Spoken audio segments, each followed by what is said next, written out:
លំអង្កាយគោរពនឹងជំរាបសួរទូរទស្សនិកជនជាទីមេត្រីនៅរសៀលថ្ងៃប្រហោះ11ខែមេ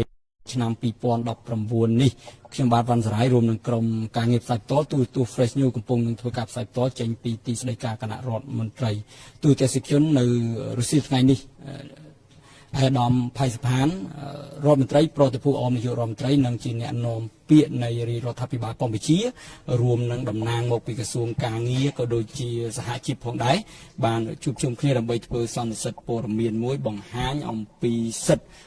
ការអនុវត្តសិទ្ធិរបស់កម្មករនៅក្នុងប្រទេសកម្ពុជារបស់យើងអញ្ចឹងទេឥឡូវនេះខ្ញុំសូមអញ្ជើញទូទាំងជនតាមដានទស្សនានៅសន្និសីទព័ត៌មាននេះដែលនឹងធ្វើជាបន្តបន្ទាប់ដូចតទៅ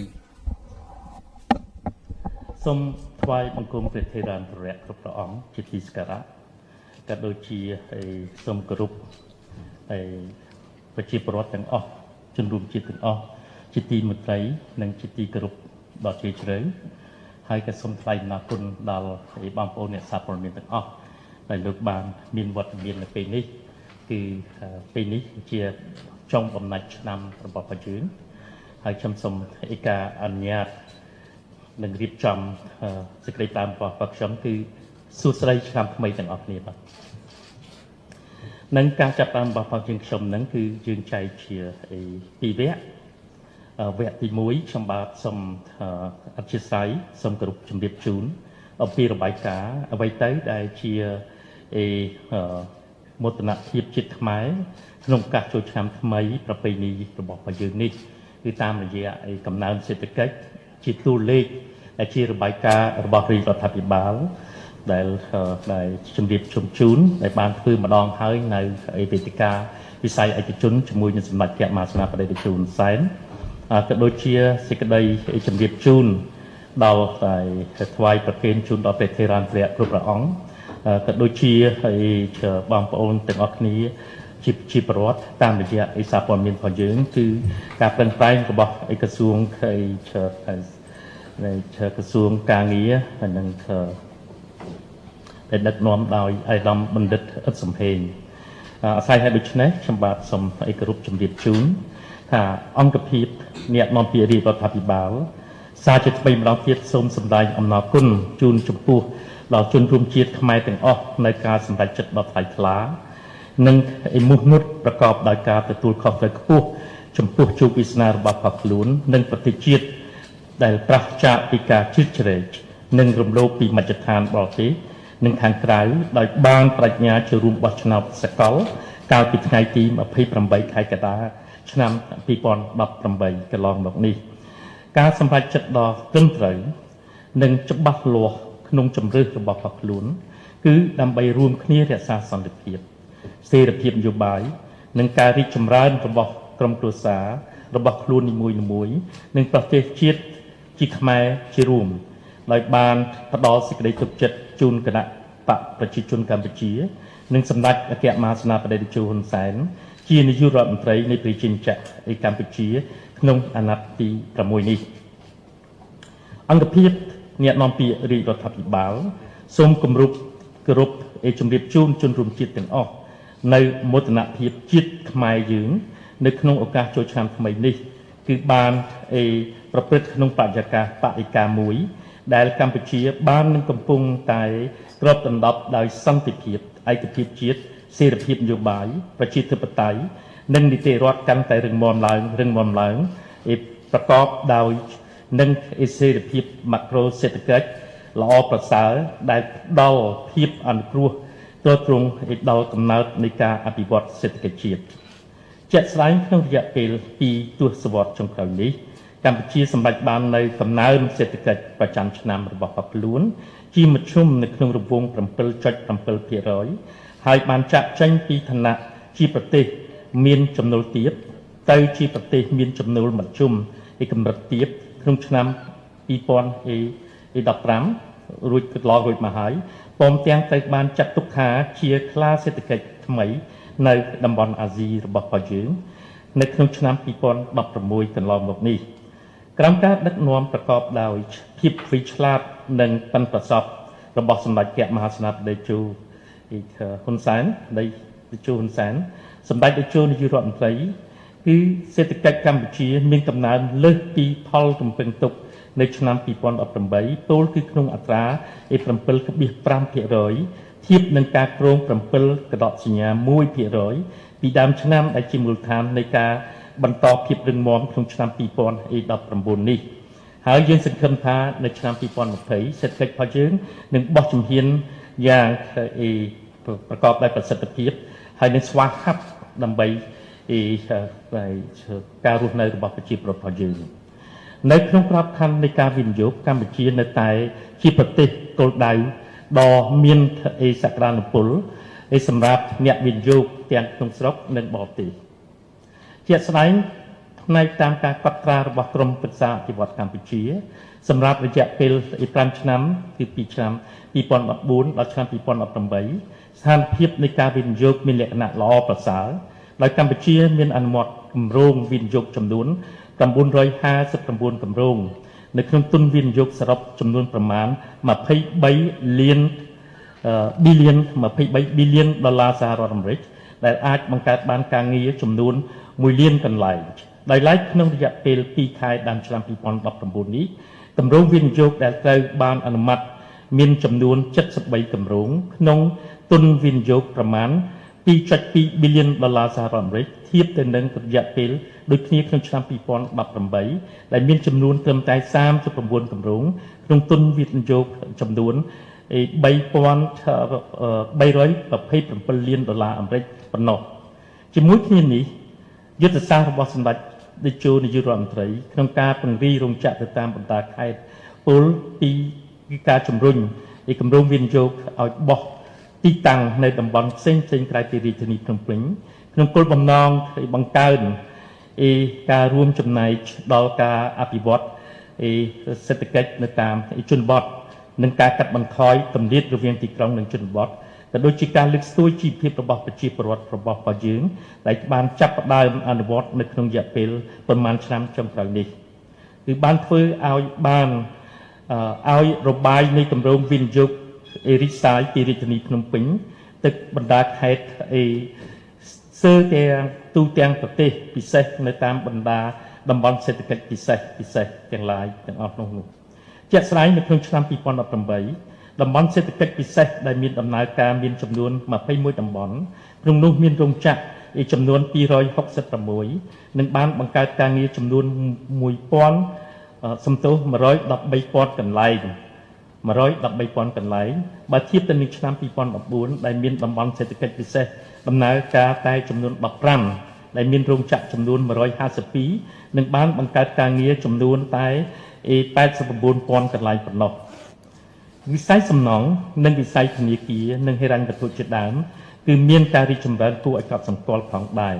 តែជាជាក់ស្ដែងនោះក្នុងវិស័យសំណង់ទុនវិនិយោគមានការកើនឡើងជាបន្តបន្ទាប់ក្នុងអត្រាកំណើនជាមធ្យមប្រចាំឆ្នាំ 23% ក្នុងនោះគឺទំហំទុនវិនិយោគនៅឆ្នាំ2018មានចំនួនប្រមាណជាង 5.7 billion ដុល្លារសហរដ្ឋអាមេរិកទន្ទឹមគ្នានេះដែរចំនួនធនាគារនិងគ្រឹះស្ថានមីក្រូហិរញ្ញវត្ថុបានកើនឡើង86ដល់137ទីស្ថានចំពោះវិស័យទេសចរវិញចំនួនភ្ញៀវទេសចរបរទេសដែលមកទស្សនានៅកម្ពុជាក៏មានការកើនឡើងជាបន្តបន្ទាប់ជាក់ស្ដែងនៅក្នុងឆ្នាំ2018នេះកម្ពុជាបានទទួលភ្ញៀវទេសចរបរទេសចំនួន 6.2 លាននាក់គឺកើនឡើងប្រមាណជិត 38% បើធៀបទៅឆ្នាំ2014ដែលមានចំនួនត្រឹមតែ 4.5 លាននាក់ការដាក់ចេញនៅកញ្ចប់វិធាននៃកំណែទម្រង់មុតស្រួចដោយសម្ដេចតេជោនាយករដ្ឋមន្ត្រីនាថ្ងៃនេះគឺនៅពេលនេះគឺស្របតាមតែវចនារបស់សម្ដេចគឺកែតម្រង់ខាងក្នុងនិងបង្កើនមិត្តខាងក្រៅដោយឈរលើស្មារតីឯករាជ្យនិងជួយឲ្យកម្ពុជាធានាបាននូវឯករាជ្យភាពផ្នែកសេដ្ឋកិច្ចក្នុងឋានៈជាប្រទេសអធិបតេយ្យពេញលេញធ្វើឲ្យកាន់តែល្អប្រសើរពិសេសនាំកម្ពុជាឲ្យសម្រេចបាននូវចក្ខុវិស័យនៃការអភិវឌ្ឍវែងឆ្ងាយពលគឺតែខ្លាយខ្លួនជាប្រទេសមានចំណូលមធ្យមកម្រិតខ្ពស់ទៅនៅក្នុងឆ្នាំ2030និងជាប្រទេសដែលមានចំណូលខ្ពស់នៅឆ្នាំ2050នេះជាប្រភពដែលយើងទទួលបានពីអាយដាមអគ្គបណ្ឌិតសុភាចាអូនពុនមនីរតឧបនាយករដ្ឋមន្ត្រីក្រសួងសេដ្ឋកិច្ចនិងហិរញ្ញវត្ថុ អាស្រ័យហេតុដូច្នេះខ្ញុំតែបានថ្វាយឯប្រគេននៅព្រះថេរាធិរាជគ្រប់ព្រះអង្គជំរាបជូនដល់សាធារណជនតាមរយៈបងប្អូនសារព័ត៌មាននៅកំណើនសេដ្ឋកិច្ចដែលជាមោទនភាពរបស់យើងហើយយើងបានរួមនៅក្នុងអ្វីទៅដែលហៅថាបុណ្យដែលជាកម្មចូលឆ្នាំថ្មីដែលជាមោទនភាពជាតិខ្មែរនេះជាមោទនភាពមួយដែលជាមូលដ្ឋានគ្រឹះសម្រាប់បងប្អូនជាអ្នកសារព័ត៌មានក៏ដូចជាប្រជាពលរដ្ឋដើម្បីលោកបានសប្បាយរីករាយតែប៉ុន្តែនៅក្នុងនេះក៏សូមឆ្លៀតជំរាបជូននិងថ្វាយប្រគេនសូមមេត្តាប្រយ័ត្នក្នុងការប្រើប្រាស់ដងផ្លូវចរាចរណ៍នៅក្រុមអត្តពលស្រវឹងក៏ដូចជាអត្តពលខ្ជាមិនយកចិត្តទុកដាក់ដែលបង្កឲ្យមានគ្រោះថ្នាក់ដែលមិនគួរឲ្យមាននៅក្នុងឱកាសនេះដែរហើយសូមជម្រាបជូនដែរការយកចិត្តទុកដាក់ខ្ពស់របស់សម្ដេចព្រះមហាក្សត្របដិជូនសែនក៏ដូចជាអាយដាមដូចជាសម្ដេចក្រឡាហោមសខេងក៏ដូចជាបណ្ដាអ្នកទទួលខុសត្រូវមួយចំនួនទៀតបានចាប់ផ្ដើមខ្ពស់ចំពោះគ្រោះថ្នាក់ចរាចរណ៍នេះដូច្នេះខ្ញុំសង្ឃឹមថាបងប្អូននឹងចូលរួមការពារផលប្រយោជន៍ផ្ទាល់ខ្លួនទ្រព្យសម្បត្តិផ្ទាល់ខ្លួនក៏ដូចជាជីវិតផ្ទាល់ខ្លួននៅក្នុងនេះវត្តមានយើងមានវាគ្មិន3នាក់គឺមួយអាយដាមអនុរដ្ឋលេខាធិការងុយសិទ្ធបាទងុយរិទ្ធសំទោសអនុរដ្ឋលេខាធិការងុយរិទ្ធមកអញ្ជើញមកពីក្រមក្រសួងការងារនិងបណ្ដុះបណ្ដាលវិជ្ជាជីវៈ2គឺអាយដាមសំអូនប្រធានសភាសម្ព័ន្ធសហជីពកម្ពុជា3គឺអាយដាមកតាអូនអ្នកនាំពាក្យគណៈកម្មាធិការសិទ្ធិមនុស្សកម្ពុជាហើយសូមស្វាគមន៍ជាដំបូងគឺសូមអញ្ជើញអាយដាមអនុរដ្ឋលេខារដ្ឋលេខាធិការងុយរិទ្ធសូមអញ្ជើញតាមកាន់ភូរិយមដើម្បីជម្រាបជូនបងប្អូនទាំងអស់គ្នាហើយនៅក្នុង format របស់យើងគឺយើងធ្វើចប់ទាំង3វាគ្មិនទាំង3ហើយសូមឲ្យផ្ដល់នៅសំណួរ Q&A យើងនឹងជម្រាបជូនបាទសូមអញ្ជើញក្រុមអញ្ជើញអាដាមបាទ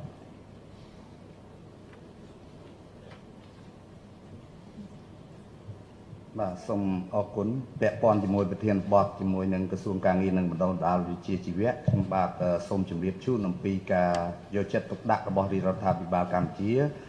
ទៅលើការការពារសិទ្ធិក៏ដូចជាការលើកកម្ពស់សិទ្ធិសេរីភាពអង្គការវិជ្ជាជីវៈដើម្បីគ្រប់គ្រងទៅដល់កម្ម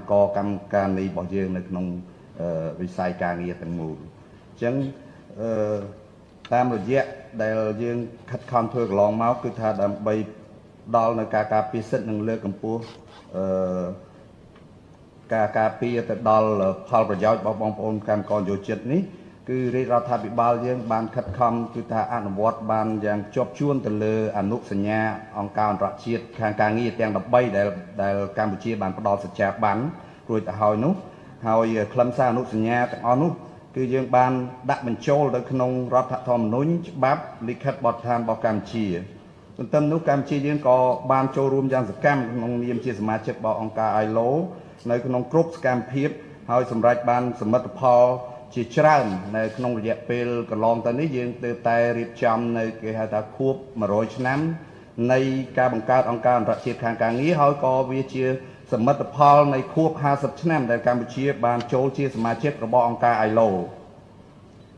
ដែលយើងហៅថាអង្គការអន្តរជាតិខាងការងារអញ្ចឹងយើងបានរាជរដ្ឋាភិបាលតាមរយៈក្រសួងការងារនិងបណ្ដុះបណ្ដាលវិជ្ជាជីវៈយើងបានខិតខំធ្វើយ៉ាងម៉េចដើម្បីអភិវឌ្ឍនៅទំនាក់ទំនងវិជ្ជាជីវៈដោយបង្កើតឲ្យមានយន្តការត្រីភាគីសម្រាប់សង្វៀតសង្គមនិងការដោះស្រាយបញ្ហាជាច្រើនពាក់ព័ន្ធទៅនឹងសិទ្ធិផលប្រយោជន៍របស់បងប្អូនកម្មករយោជិតដែលយើងក្នុងនោះយើងមានយន្តការជាក្រុមប្រឹក្សាអាជ្ញាកណ្ដាលសម្រាប់ជាយន្តការដោះស្រាយវិវាទការងារប្រកបដោយវិជ្ជាជីវៈនិងយើងមានទទួលស្គាល់ពីគ្រប់មជ្ឈដ្ឋានទាំងអស់ទៅលើយន្តការក្រុមប្រឹក្សាអាជ្ញាកណ្ដាលនេះហើយនៅតាមនោះក៏យើងមានយន្តការគណៈកម្មការប្រឹក្សាការងារដែលមានសមាជិកភាពមកពីខាងរដ្ឋាភិបាលខាងនយោជកហើយនិងសហជីពដែលគណៈកម្មការប្រឹក្សាការងារនេះបានកំណត់នៅការចរចាកំណត់បទដ្ឋាននានាជាច្រើនហើយ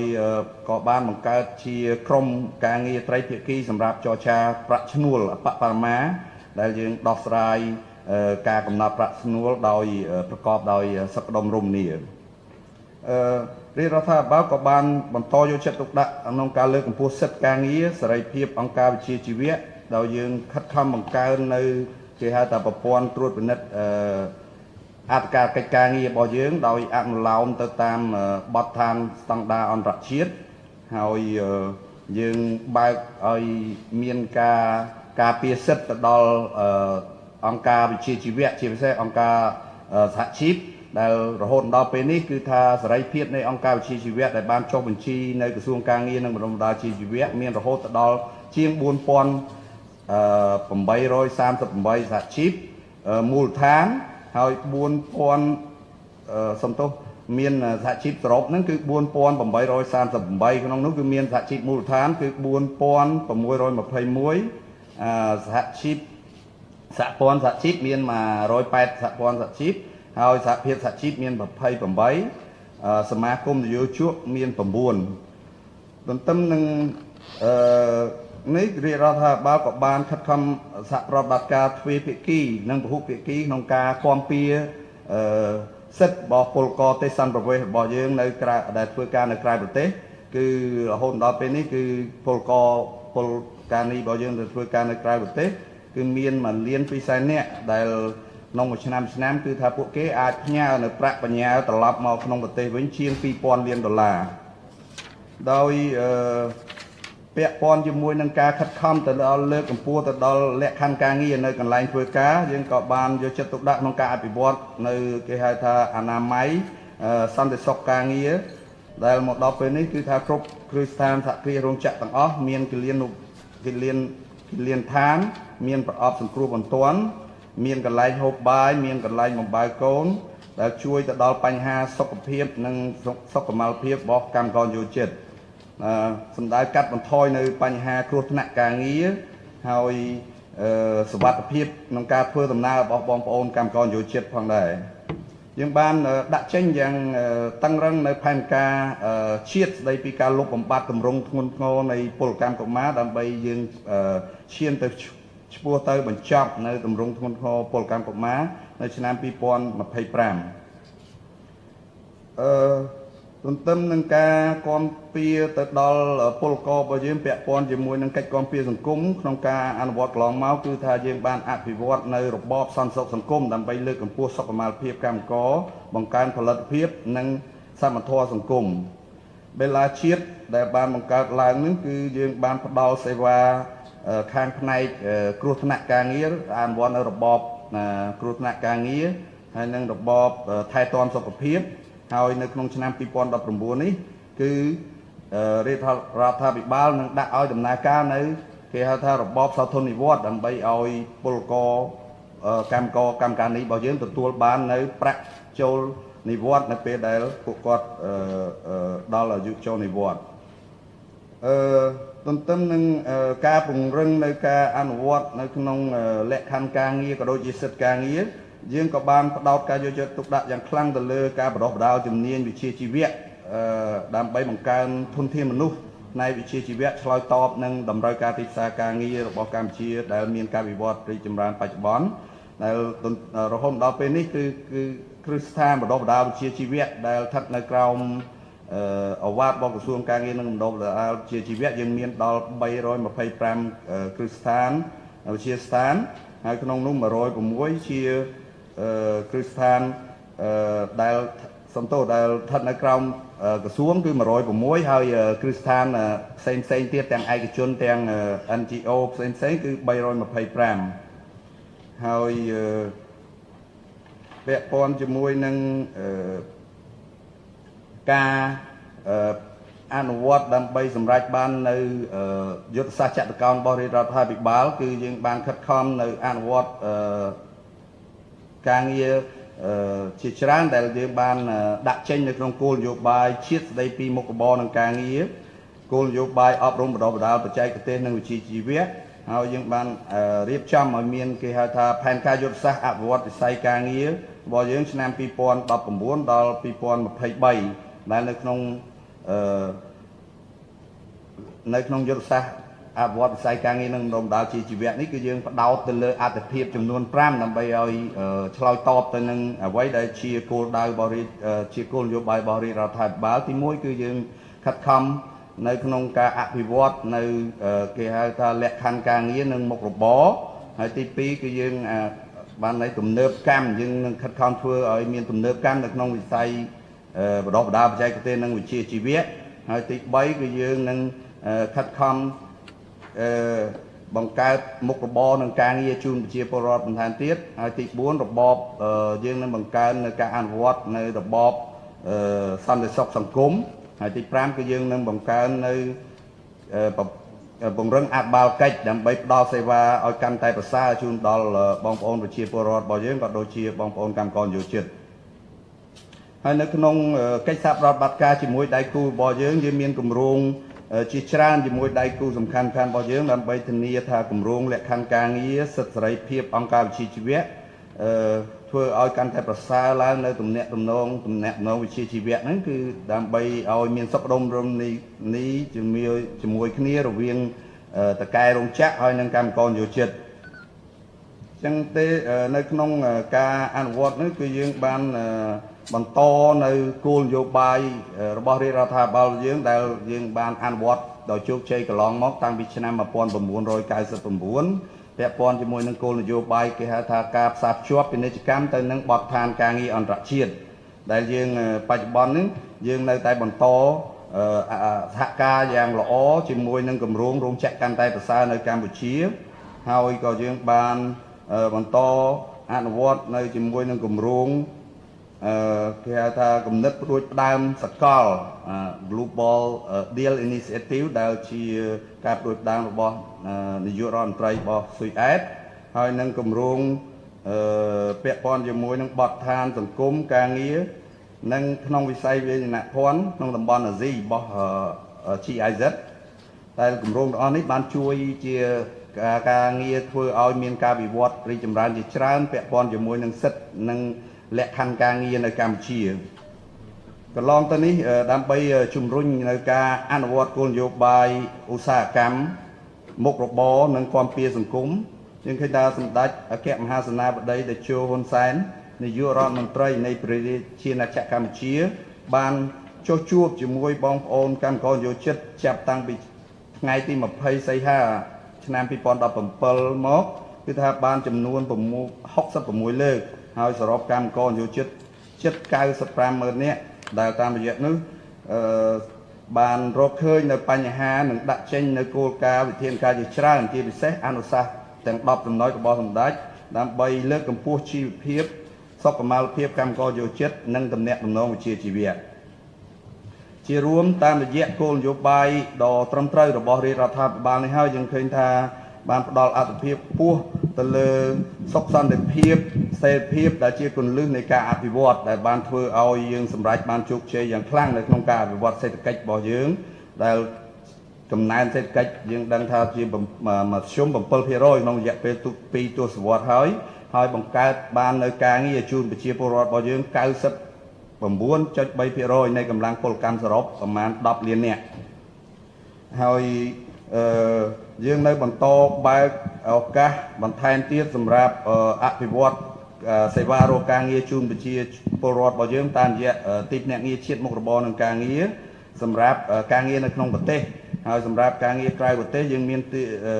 អនុញ្ញាតឲ្យទីភ្នាក់ងារជ្រើសរើសឯកជនស្របច្បាប់សម្រាប់ការផ្ដល់នៅឱកាសការងារជូនបងប្អូនប្រជាពលរដ្ឋរបស់យើងទៅធ្វើការនៅក្រៅប្រទេសរាជរដ្ឋាភិបាលគឺថាបានបន្តសហការយ៉ាងជិតស្និទ្ធជាមួយនឹងអង្គការអន្តរជាតិខាងការងារនិងដៃគូនានាបន្ថែមទៀតដើម្បីរួមគ្នាសម្រេចឲ្យបាននៅគោលដៅអភិវឌ្ឍប្រកបដោយចីរភាពរបស់អង្គការសហប្រជាជាតិនិងដើម្បីសម្រេចឲ្យបាននៅមហិច្ឆតារបស់ប្រទេសកម្ពុជាដែលចង់ប្រែក្លាយប្រទេសកម្ពុជាពីប្រទេសចំណូលឲ្យក្លាយទៅជាប្រទេសចំណូលកម្រិតខ្ពស់មធ្យមកម្រិតខ្ពស់នៅឆ្នាំ2030ហើយនឹងក្លាយទៅជាប្រទេសដែលមានចំណូលខ្ពស់នៅឆ្នាំ2050ជារួមសរុបមកគឺថារាជរដ្ឋាភិបាលកម្ពុជាបាននឹងកំពុងយកចិត្តទុកដាក់យ៉ាងខ្លាំងក្នុងការអនុវត្តសិទ្ធិការងាររបស់កម្មករនិយោជិតគ្រប់រូបដោយផ្ដោតសំខាន់ទៅលើសិទ្ធិការងារជាមូលដ្ឋានរួមមានការកំណត់ប្រាក់ឈ្នួលអត្ថប្រយោជន៍ផ្សេងៗការកំណត់លក្ខខណ្ឌការងារកាន់តែប្រសើរនិងការអនុវត្តសិទ្ធិសេរីភាពអង្គការវិជ្ជាជីវៈរួមទាំងការចរចាអនុសញ្ញារួមនិងសិទ្ធិក្នុងការធ្វើកោតកម្មជាដើម បាទសូមអរគុណចំពោះការយកចិត្តទុកដាក់ស្ដាប់សូមអរគុណ សូមអរគុណច្រើនតែខ្ញុំសូមឆៃអញ្ជើញទៅសំណួរនៅចុងក្រោយសូមអញ្ជើញអាយដាមសំអូនដែលលោកជា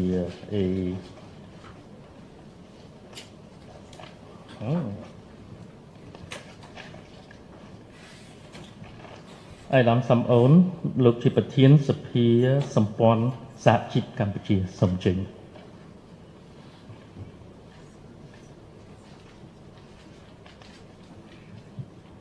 បាទជាដំបូងសូមអរគុណអាដាមផៃសិផានអ្នកនាំពាក្យរាជរដ្ឋាភិបាលកម្ពុជាដែលបានផ្ដល់ឱកាសឲ្យខ្ញុំបាទមកចូលរួមនៅក្នុងអង្គសន្និសីទនៅថ្ងៃនេះហើយជា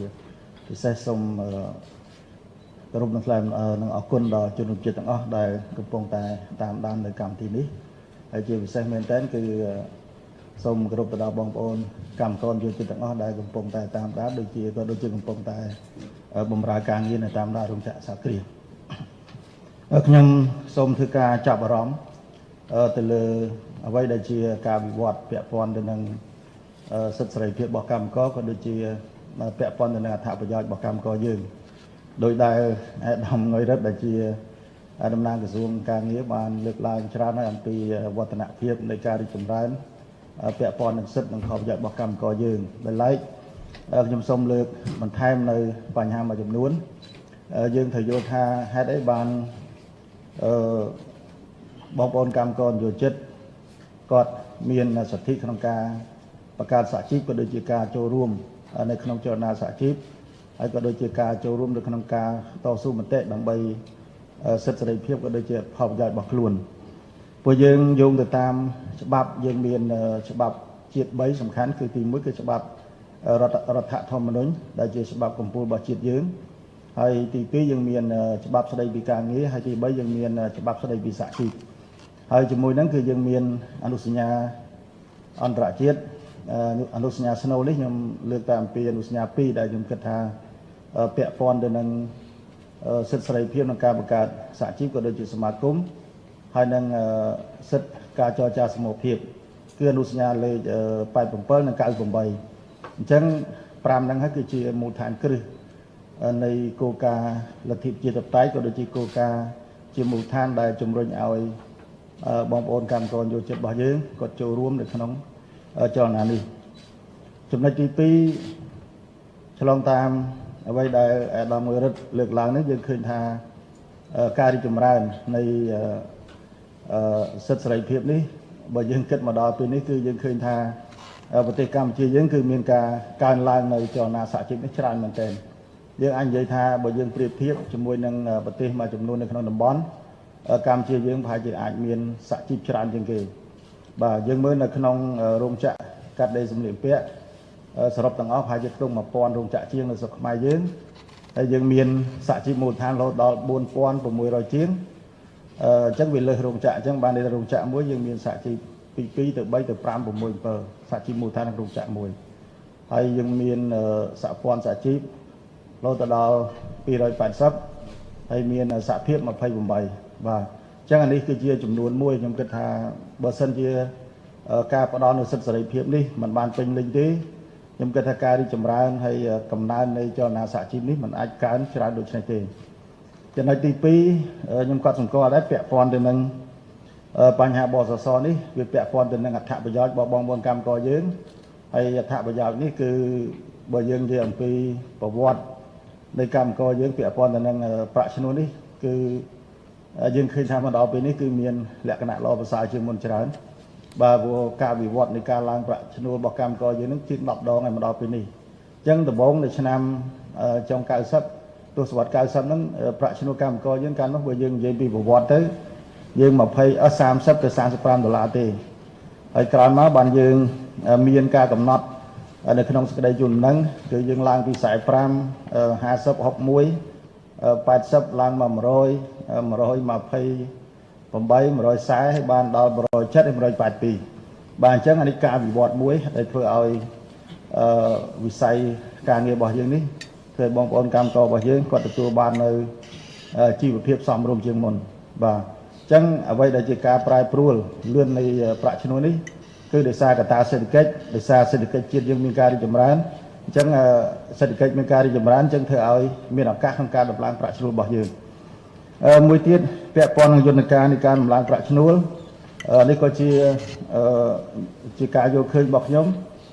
មកដល់ពេលនេះយើងឃើញថាក្រសួងការងារដែលមាន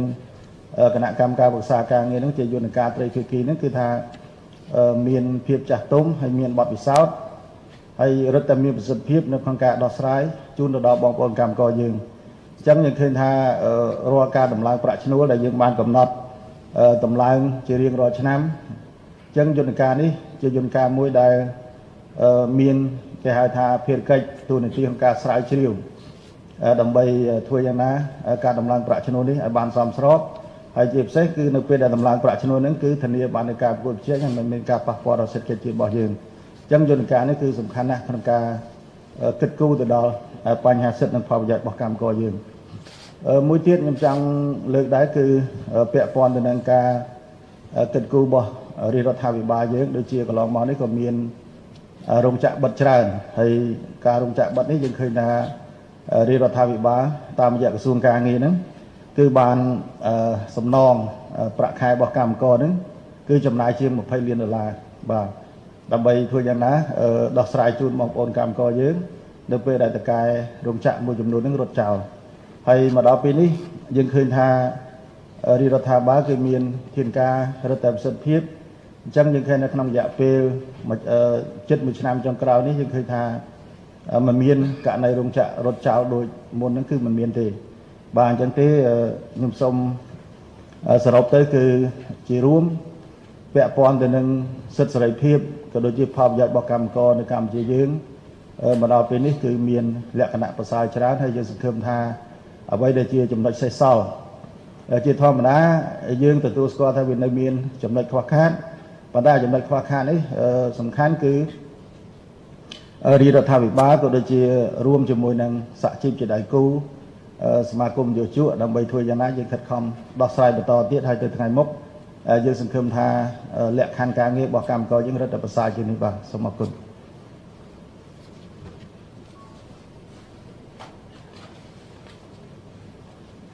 សូមថ្លែងអំណរគុណចំពោះជូនចំពោះអាយដាមដែលលោកបានអាយដាមសំអូនដែលលោកជាប្រធានសភាសម្ព័ន្ធសហជីពកម្ពុជាបានផ្ដល់ជូននៅទិន្នន័យមួយចំនួនដែលជាមូលដ្ឋានគ្រឹះក្នុងការបង្ហាញអំពីការយកចិត្តទុកដាក់និងសេរីភាពរបស់សហជីពដែលធ្វើសកម្មភាពរបស់ខ្លួនដោយសេរីនៅក្នុងកម្ពុជានៅក្នុងសាច់រឿងនេះដែរយើងក៏បានជួបជាមួយនឹងការផ្សព្វផ្សាយព័ត៌មានតែអ្នកនៅខាងក្រៅដែលនិយាយថាមានការគៀបសង្កត់ទៅលើសហជីពក៏ប៉ុន្តែដែលចំពោះខ្ញុំវិញយើងឃើញថាជនមួយក្រុមតូចមួយទេដែលលោកបានរំលោភទៅលើច្បាប់ការងាររំលោភទៅលើច្បាប់សហជីពជននោះនឹងត្រូវប្រន្ទាទោសតាមច្បាប់របស់កម្ពុជាដូច្នេះគ្មានអ្នកណាម្នាក់ដែលនៅពីលើច្បាប់នោះទេហើយអាយដាមលោកបានជម្រាបជូនអំពីសកម្មភាពជាក់ស្ដែងទាំងពីបរិមាណហើយនឹងការប្រឹងប្រែងរបស់សហជីពរបស់យើងក្នុងន័យការពីកម្មការនេះរបស់យើងជាមួយនោះដែរគឺសម្ដេចព្រះមហាសេនាបតីជូនសែនលោកបានជួយសម្របសម្រួលច្រើនណាស់ជូនទៅដល់កម្មការនេះរោងចក្ររបស់យើងតាំងពីជាបដិវត្តរហូតទៅដល់សិទ្ធិសេរីភាពដែលជាបន្តនេះតើសិទ្ធិរបស់កម្មកររបស់យើងកម្មការនេះរបស់យើងតើមានសភាពរបៀបយ៉ាងម៉េចក្នុងការវិតម្លៃពីគណៈកម្មការសិទ្ធិមនុស្សកម្ពុជាខ្ញុំសូមធ្វើការនេះសម្ដែងនឹងការគោរពអញ្ជើញអាយដាមឯកតាអូនជាអ្នកនាំពាក្យគណៈកម្មាធិការសិទ្ធិមនុស្សកម្ពុជាសូមអញ្ជើញបាទដើម្បីជម្រាបជូននៅថ្វាយប្រគេនដល់ព្រះថេរានុព្រះបាទសូមអញ្ជើញអំពីស្ថានភាពនៃការវិតម្លៃពីស្ថានភាពសិទ្ធិមនុស្សដែលចង់ជម្រាបជូនជាក់ស្ដែងដែលយើងបាននិយាយថាប្រធានបទយើងនេះគឺជាប្រធានបទមួយដែលនិយាយពីស្ថានភាពជាក់ស្ដែងនៃការអនុវត្តសិទ្ធិកម្មករកម្ពុជាប្រកបដោយចីរភាពនិងប្រសិទ្ធភាព ដូច្នេះនៅក្នុងកម្ពុជារាជរដ្ឋាភិបាលតែងតែយកចិត្តទុកដាក់ដើម្បីថែរក្សាយ៉ាងដូចម្តេចឲ្យប្រកបបាននៅប្រសិទ្ធភាពជីវភាពដើម្បីបន្តទៀតនៅការអភិវឌ្ឍប្រទេសក៏ដូចជារក្សាស្ថិរភាពនយោបាយកម្ពុជាដែលខុសប្លែកដែលគេយកប្រើប្រាស់កម្លាំងតែកម្មកររបស់យើងរហូតដល់តែជនខ្លះដែលជាប្រធានគណៈបកហ្នឹងបានទៅដេញកម្មកររបស់យើងដើម្បីចូលរួមធ្វើកោតកម្មប្រឆាំងនឹងរាជរដ្ឋាភិបាលដែលជាប់ឆ្នោតតាមរយៈការសិលឹកឆ្នោតរបស់ខ្លួនដូច្នេះសូមអញ្ជើញឲ្យអេដាមដើម្បីជម្រាបជូនអំពីស្ថានភាពជាក់ស្ដែងរបស់សិទ្ធិកម្មករកម្មការនេះកម្ពុជាសូមគោរពអញ្ជើញបាទ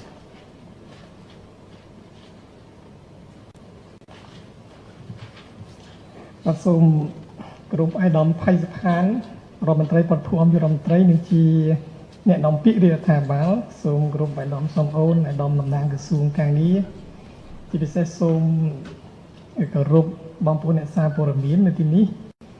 បងប្អូនកម្មករកម្មការិនីទាំងក្នុងនិងក្រៅប្រទេស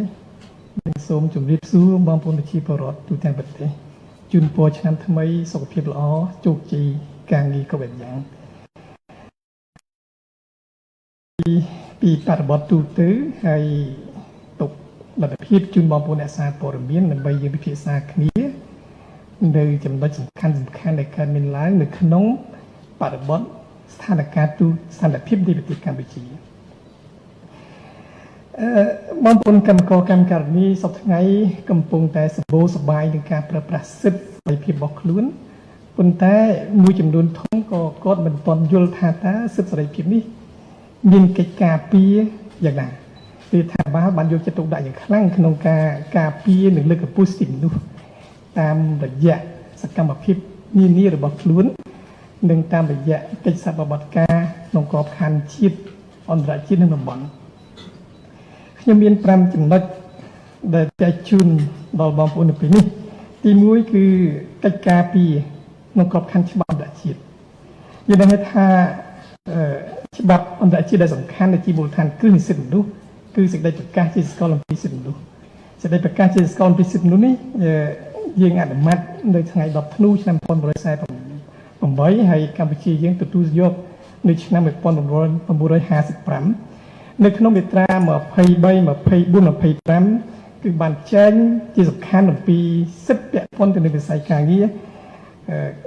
ពាក់ព័ន្ធទៅនឹងប្រាក់បៀវត្សពាក់ព័ន្ធទៅនឹងសហជីពពាក់ព័ន្ធទៅនឹងម៉ោងពេលនៃការធ្វើការងារនិងការកំសាន្តផ្សេងៗជាពិសេសពាក់ព័ន្ធទៅនឹងសិទ្ធិមានជីវភាពរស់នៅសមរម្យចឹងហើយបានថានៅពេលដែលយើងទទួលយកច្បាប់អន្តរជាតិនេះជាថាបានប្រឹងប្រែងយ៉ាងខ្លាំងក្នុងការបន្តទទួលយកអនុសញ្ញាកតិកាសញ្ញាផ្សេងៗទៀតរហូតដល់ពេលនេះនៅក្នុងក្របខ័ណ្ឌសិទ្ធិមនុស្សយើងនិយាយដល់ឡែកហើយនិយាយទូទៅនៅក្នុងក្របខ័ណ្ឌច្បាប់អន្តរជាតិគឺយើងមានបានទទួលច្រើនណាស់តែជាសំខាន់អនុសញ្ញា9ដែលកម្ពុជាយើងបានចុះហត្ថលេខាហើយយើងបានឲ្យសច្ចាប័ន8ក្នុងនោះនៅមានតែមួយអនុសញ្ញាទេដែលយើងមិនទាន់សច្ចាប័នហើយក្នុងវិស័យពាក់ព័ន្ធនឹងវិស័យការងារអន្តរជាតិ ILO ដោយអាដាមពីក្រសួងការងារបានជម្រាបឲ្យថាយើងមាន13ជាអនុសញ្ញាសំខាន់ជាអនុសញ្ញាគោលដែលកម្ពុជាយើងទទួលយកហើយនៅក្នុងអនុសញ្ញាទាំងនោះគឺបាននិយាយបរិយាយអំពីសិទ្ធិច្រើននៅក្នុងក្របខ័ណ្ឌអន្តរជាតិពេលណាយើងនិយាយពីសិទ្ធិនោះគឺសិទ្ធិដែលធានាការពារដោយច្បាប់អន្តរជាតិនេះឯងទី2គឺមានអនុសញ្ញាអន្តរជាតិស្ដីពីសិទ្ធិកម្មករទេសន្តវេសនិងក្រុមគ្រួសារអញ្ចឹងហើយបងប្អូនកម្មការនេះមិនគ្រាន់តែមានសិទ្ធិរបស់ខ្លួននោះទេតែទាំងក្រុមគ្រួសារខ្លួនធ្វើកិច្ចការនៅបរទេសយើងហៅថាសប្តាហ៍នេះនៅកម្ពុជាហៅថាពលករដែលបានចេញទៅធ្វើការនៅបរទេសហើយជនបរទេសដែលមកធ្វើការនៅស្រុកយើងអញ្ចឹងក៏មានសិទ្ធិសមភាពគ្នានឹងស្មើនឹងប្រជាពលរដ្ឋម្ចាស់ស្រុកដែរយើងទៅនៅបរទេសទៅធ្វើការបរទេសយើងបានទទួលកិច្ចការពារនៅសិទ្ធិទាំងឡាយក្នុងនាមជាជនបរទេសដែលមានភាពសមភាពទៅនឹងជនជាតិដើមរបស់គេមកធ្វើការស្រុកយើងក៏គេមានសិទ្ធិស្មើនឹងពលរដ្ឋយើងដែរលើកលែងតែសិទ្ធិមួយចំនួនដែលរដ្ឋមិនអនុញ្ញាតទី3ក្របខ័ណ្ឌច្បាប់អន្តរជាតិទី3គឺយើងសិទ្ធិសេដ្ឋកិច្ចសង្គមនិងវប្បធម៌ដែល កម្ពុជាយើងបានឲ្យសិក្សាបាននៅឆ្នាំ92មានមាត្រា6 7 8 9ពាក់ព័ន្ធទៅនឹងវិស័យការងារវិស័យសហជីពនិងការធានារ៉ាប់រងសង្គមផ្សេងៗហើយកម្ពុជាយើងក៏ប្រឹងប្រែងក្នុងការទទួលយកអត្ថប្រយោជន៍នេះនិងអនុវត្តនៅកន្លងមកនេះគឺថាយើងមានការកោតសរសើរជាច្រើននៅក្នុងក្របខ័ណ្ឌនៃការគោរពសិទ្ធិពលករពលករនីកម្មករកម្មការិនីនៅក្នុងប្រទេសកម្ពុជារបស់យើងទី4គឺយើងមានអនុសញ្ញាពាក់ព័ន្ធទៅនឹងវិស័យការងារអន្តរជាតិដែលកម្ពុជាជាសមាជិកនៅក្របខ័ណ្ឌអនុសញ្ញានេះគឺអង្គការ ILO បានសហការយ៉ាងច្រើនជាមួយក្រសួងការងារជាមួយរាជរដ្ឋាភិបាលក្នុងកិច្ចគាំពារលើកកម្ពស់វិស័យសិទ្ធិការងាររបស់ប្រជាជនកម្ពុជាយើងទី5ទន្ទឹមទៅនឹងច្បាប់ជាតិគឺយើងជាមួយនឹងបណ្ដាប្រទេសពាក់ព័ន្ធទៅលើវិស័យការងារមានថៃមានម៉ាឡេស៊ីកូរ៉េនិងប្រទេសជប៉ុនជាដើមដែលទាំងនេះសុទ្ធតែជាកិច្ចប្រឹងប្រែងក្នុងកិច្ចការពិសិដ្ឋរបស់រដ្ឋាភិបាលចំណុចទី2ធំយើងមានក្របខ័ណ្ឌច្បាប់ជាតិយើងដឹងថារដ្ឋធម្មនុញ្ញជំពូក3មាត្រា31ដល់50គឺបានចែងអំពីគោលការណ៍សិទ្ធិមនុស្ស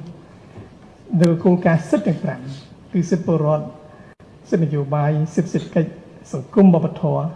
និងសេរីភាពជាមូលដ្ឋានទាំងអស់ខ្ញុំសូមជម្រាបជូនបងប្អូនយើងរួមជាតិថារវាងសិទ្ធិនិងសេរីភាពយើងត្រូវញែកគ្នាបន្តិចសិទ្ធិគឺជាអ្វីដែលច្បាប់អនុញ្ញាតក្នុងក្របខ័ណ្ឌច្បាប់ជាតិច្បាប់អន្តរជាតិហើយបើសិទ្ធិមនុស្សគឺភាពស្មើគ្នារវាងមនុស្សទាំងអស់យ៉ាងហ្នឹងបានថានិយមនៃសិទ្ធិមនុស្សគឺជាតម្លៃរបស់មនុស្សកិត្តិយសស្ដីថ្លៃថ្នូររបស់មនុស្សវាខុសពីសត្វប៉ុន្តែសេរីភាពជាមូលដ្ឋានគឺអ្វីដែលយើងមានពីកំណើតដូច្នេះការអនុវត្តសិទ្ធិសេរីភាពនេះនៅក្នុងព្រំដែនមួយគឺព្រំដែនច្បាប់និងសិទ្ធិសេរីភាពនៅអតីតបើសិនយើងប្រើប្រាស់សិទ្ធិមួយដែលបំពេញច្បាប់អាហ្នឹងយើងរំលោភច្បាប់បើយើងប្រើប្រាស់សិទ្ធិរំលោភសិទ្ធិអ្នកដទៃសេរីភាពអ្នកដទៃក៏យើងជាការរំលោភច្បាប់ហើយរំលោភច្បាប់និងរំលោភសិទ្ធិមនុស្សមានពេលខ្លះក៏វាស្ដែងនៃការពាក់ព័ន្ធគ្នាមានពេលខ្លះក៏យើងអាចញែកពីគ្នាតទៅទៀតយើងមានច្បាប់ការងារឆ្នាំ1997នៃវិសោធនកម្មផ្សេងដែលផ្ដល់សិទ្ធិដែលឡែកដល់កម្មករកម្មការិនីយើងមានច្បាប់សហជីពនិងលិខិតបទដ្ឋានគតិយុត្តនានារបស់ក្រសួងការងារដែលនេះឯងដែលយើងថាបងប្អូនជាកម្មករកម្មការិនីមានសិទ្ធិច្រើនជាងប្រជាពលរដ្ឋច្រើនជាងព្រោះថាយើងមានច្បាប់មួយចំនួនដែលផ្ដល់ការធានានូវសិទ្ធិដែលផ្ដល់នូវសិទ្ធិនិងការធានានូវសិទ្ធិសម្រាប់បងប្អូនក្នុងការប្រើប្រាស់ក្នុងជីវភាពរស់នៅសពថ្ងៃកាលពីនោះយើងផ្នែកទី3ធំគឺក្របខ័ណ្ឌផែនការសកម្មភាពនយោបាយរដ្ឋាភិបាលបានដាក់ចេញនូវគោលនយោបាយនៃការវិវត្តសេដ្ឋកិច្ចដោយបងប្អូនបានឃើញហើយកំណើនសេដ្ឋកិច្ចយើង7%វិស័យការងារយើងការតាមការធ្វើការស្ទង់មតិគឺថាយើងមានវិស័យចំនួនការងារអ្នកធ្វើការងារ 99.3% នៅក្នុងកម្ពុជាដូច្នេះមិនមានវិបត្តិការងារនោះទេទី2គឺយើងមានយុទ្ធសាស្ត្រចតុកោណរដ្ឋាភិបាលដែលឈរលើគោលការណ៍4សំខាន់គឺកំណើនសេដ្ឋកិច្ចកំណើនការងារមុខរបរសមត្ថភាពនិងប្រសិទ្ធភាពនៃការអនុវត្តទាំងអស់នេះហើយនៅក្នុងយុទ្ធសាស្ត្រនេះយើងមាន5ចំណុចដោយតែដំក្រសួងការងារបានជម្រាបជូនហើយគឺរដ្ឋាភិបាលបានប្រឹងប្រែងយ៉ាងខ្លាំងនៅក្នុងកិច្ចការលើកកម្ពស់នេះចឹងឯងក្រៅពីនោះសូមជម្រាបថាយើងមានស្ថាប័នពាក់ព័ន្ធជាច្រើននៅក្នុងការត្រួតត្រងផ្នែកសិទ្ធិមនុស្សមិនមែនមានតែរាជរដ្ឋាភិបាលមិនមែនមានតែក្រសួងការងារហើយក៏មិនមែនមានតែគណៈកម្មការសិទ្ធិកម្ពុជាទេអញ្ចឹងនៅកម្ពុជាយើងមានស្ថាប័នច្រើនណាស់ដែលធ្វើការងារផ្នែកសិទ្ធិមនុស្សនេះទី1គឺយើងមានគណៈកម្មការសិទ្ធិមនុស្សព្រឹទ្ធសភាគណៈកម្មការសិទ្ធិមនុស្សរដ្ឋសភាហើយរដ្ឋាភិបាលយើងមានគណៈកម្មការសិទ្ធិមនុស្សកម្ពុជាយើងមានក្រសួងពាក់ព័ន្ធដូចជាក្រសួងការងារក្រសួងវិទ្យាល័យមហាផ្ទៃនិងស្ថាប័នពាក់ព័ន្ធផ្សេងទៀតយើងមានរដ្ឋបាលថ្នាក់ជាតិថ្នាក់ក្រមជាតិយើងមានសភាសហជីពយើងមានសមាគមផ្សេងយើងមានអង្គការសង្គមស៊ីវិលជាតិអង្គការសង្គមស៊ីវិលអន្តរជាតិនិងអង្គការអន្តរជាតិនានា ដែលកំពុងតែមានសកម្មភាពជាច្រើនរួមគ្នាក្នុងការការពារលើកកម្ពស់សិទ្ធិមនុស្សនៅកម្ពុជាជាពិសេសនៅវិស័យការងារនេះចឹងឯងបានថាជាលទ្ធផលដែលយើងសម្រេចបានតាមរយៈនេះខ្ញុំបានសូមសង្ខេបអំពីចំណុចដែលយើងបានធ្វើនៅក្នុងឆ្នាំ2013នេះបានជោគជ័យទី1គឺលក្ខខណ្ឌការងារល្អប្រសើរបងប្អូនដឹងហើយថារដ្ឋាភិបាលបានបញ្ចុះតម្លៃភ្លើងនិងទឹកដែលតបណ្ដាញជាពិសេសដល់កម្មករកម្មការិនីអំពីបញ្ហាអគ្គិសនីនិងទឹកស្អាតយើងមានបង្កើតច្បាប់ភតិសន្យាបាត់ស្ដីពីការគ្រប់គ្រងផ្ទះជួលមិនឲ្យមានការដំឡើងថ្លៃឈ្នួលផ្ទះយើងមានការកម្រិតអត្តបរិមាណនៃការបង់ពន្ធលើប្រាក់ចំណូលរបស់កម្មករកម្មការិនីបើមន្ត្រីរាជការគេកំណត់$200ជាប់ពន្ធណាប៉ុន្តែកម្មករកម្មការិនីយើងកំណត់1លានរៀលឡើងបានយើងយកពន្ធយើងមានគោលការណ៍សម្រាប់ចាំឆ្នាំដែលមានប្រាក់យើងមានការយកចិត្តទុកដាក់នៃការព្យាបាលជំងឺដោយមិនបង់ថ្លៃតាមរយៈបសសនេះយើងមានគោលការណ៍នៃការដំឡើងប្រាក់ឈ្នួលបច្ចុប្បន្ននេះ$182ប្រាក់ឈ្នួល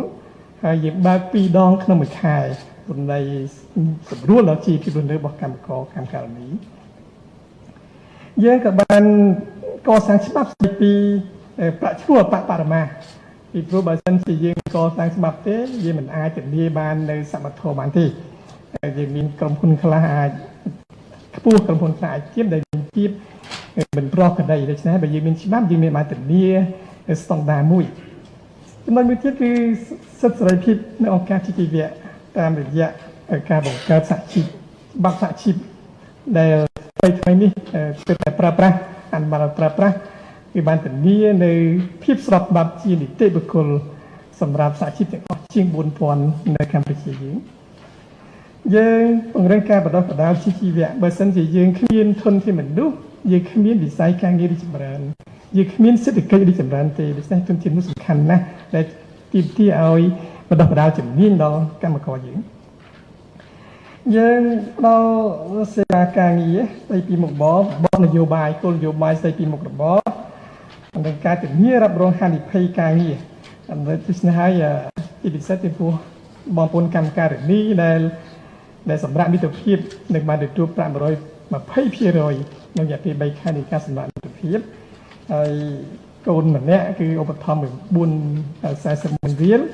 បើកូនភ្លោះ2នាក់80បើ3នាក់1,200,000ហើយនឹងប្រាក់ផ្សេងទៀតពីប្រព័ន្ធរដ្ឋាភិបាលហើយជូនដល់បងប្អូនកម្មការិនីដែលសម្រាប់បុត្របុត្រីចំណុចទី1ទៀតគឺសេវារដ្ឋបាលនេះឯងការសម្រួលផ្សេងសម្រាប់បងប្អូនកម្មករកម្មការិនីពីព្រោះថាបងប្អូនកម្មករកម្មការិនីគាត់ចាក់ចែងពីលំនៅឋានមកកាន់ទីក្រុងឬតំបន់ផ្សេងឬទៅបរទេសគាត់ចាំបាច់តែមានឯកសារបញ្ជាក់ផ្សេងពាក់ព័ន្ធទៅនឹងវិស័យការងារកិច្ចសន្យាការងារជាដើមហើយចំណុចចុងក្រោយគឺថាកិច្ចសហប្រតិបត្តិការនេះជាសំខាន់ណាស់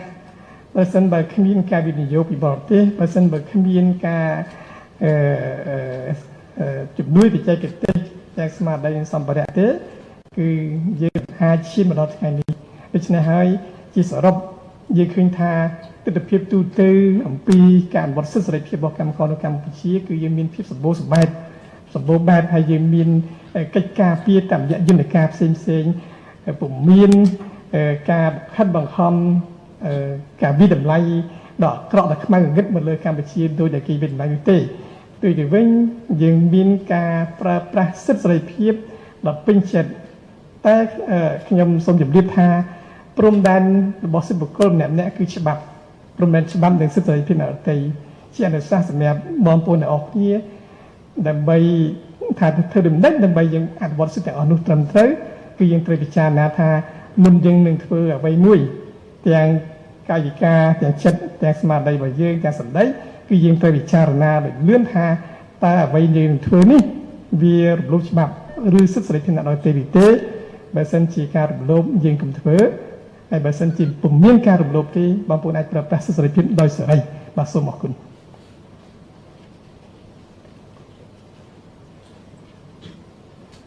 សូមថ្លែងអំណរគុណដល់អាយដាមដែលបានជម្រាបជូននៅ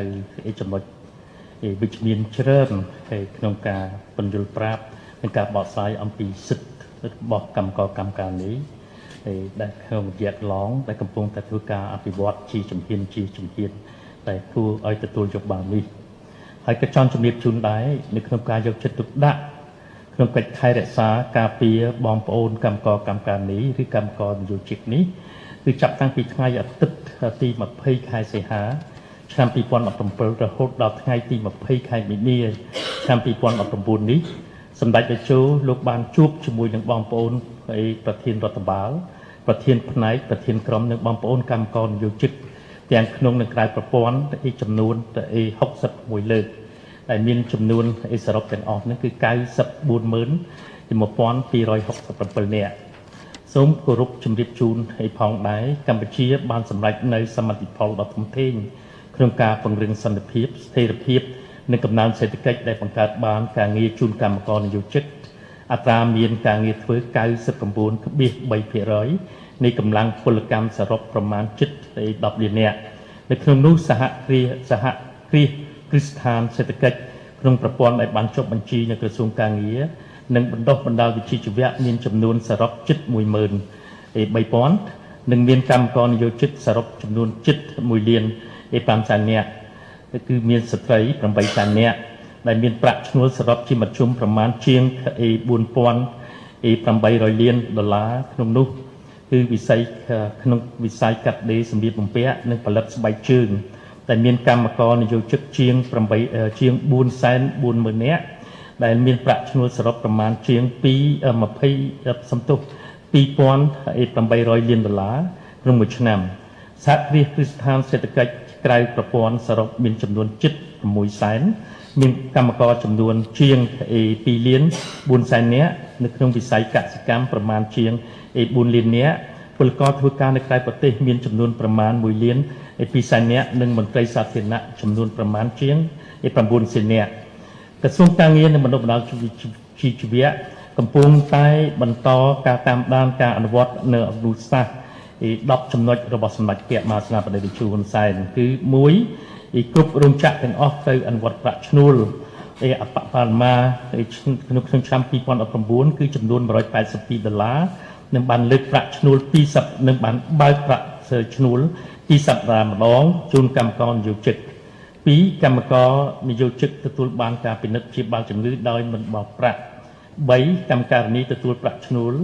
120% ស្មើនឹង$218នៃប្រាក់ឈ្នួលអបបរមា$182និងឈប់សម្រាករយៈពេល3ខែក្នុងពេលសម្រាលកូន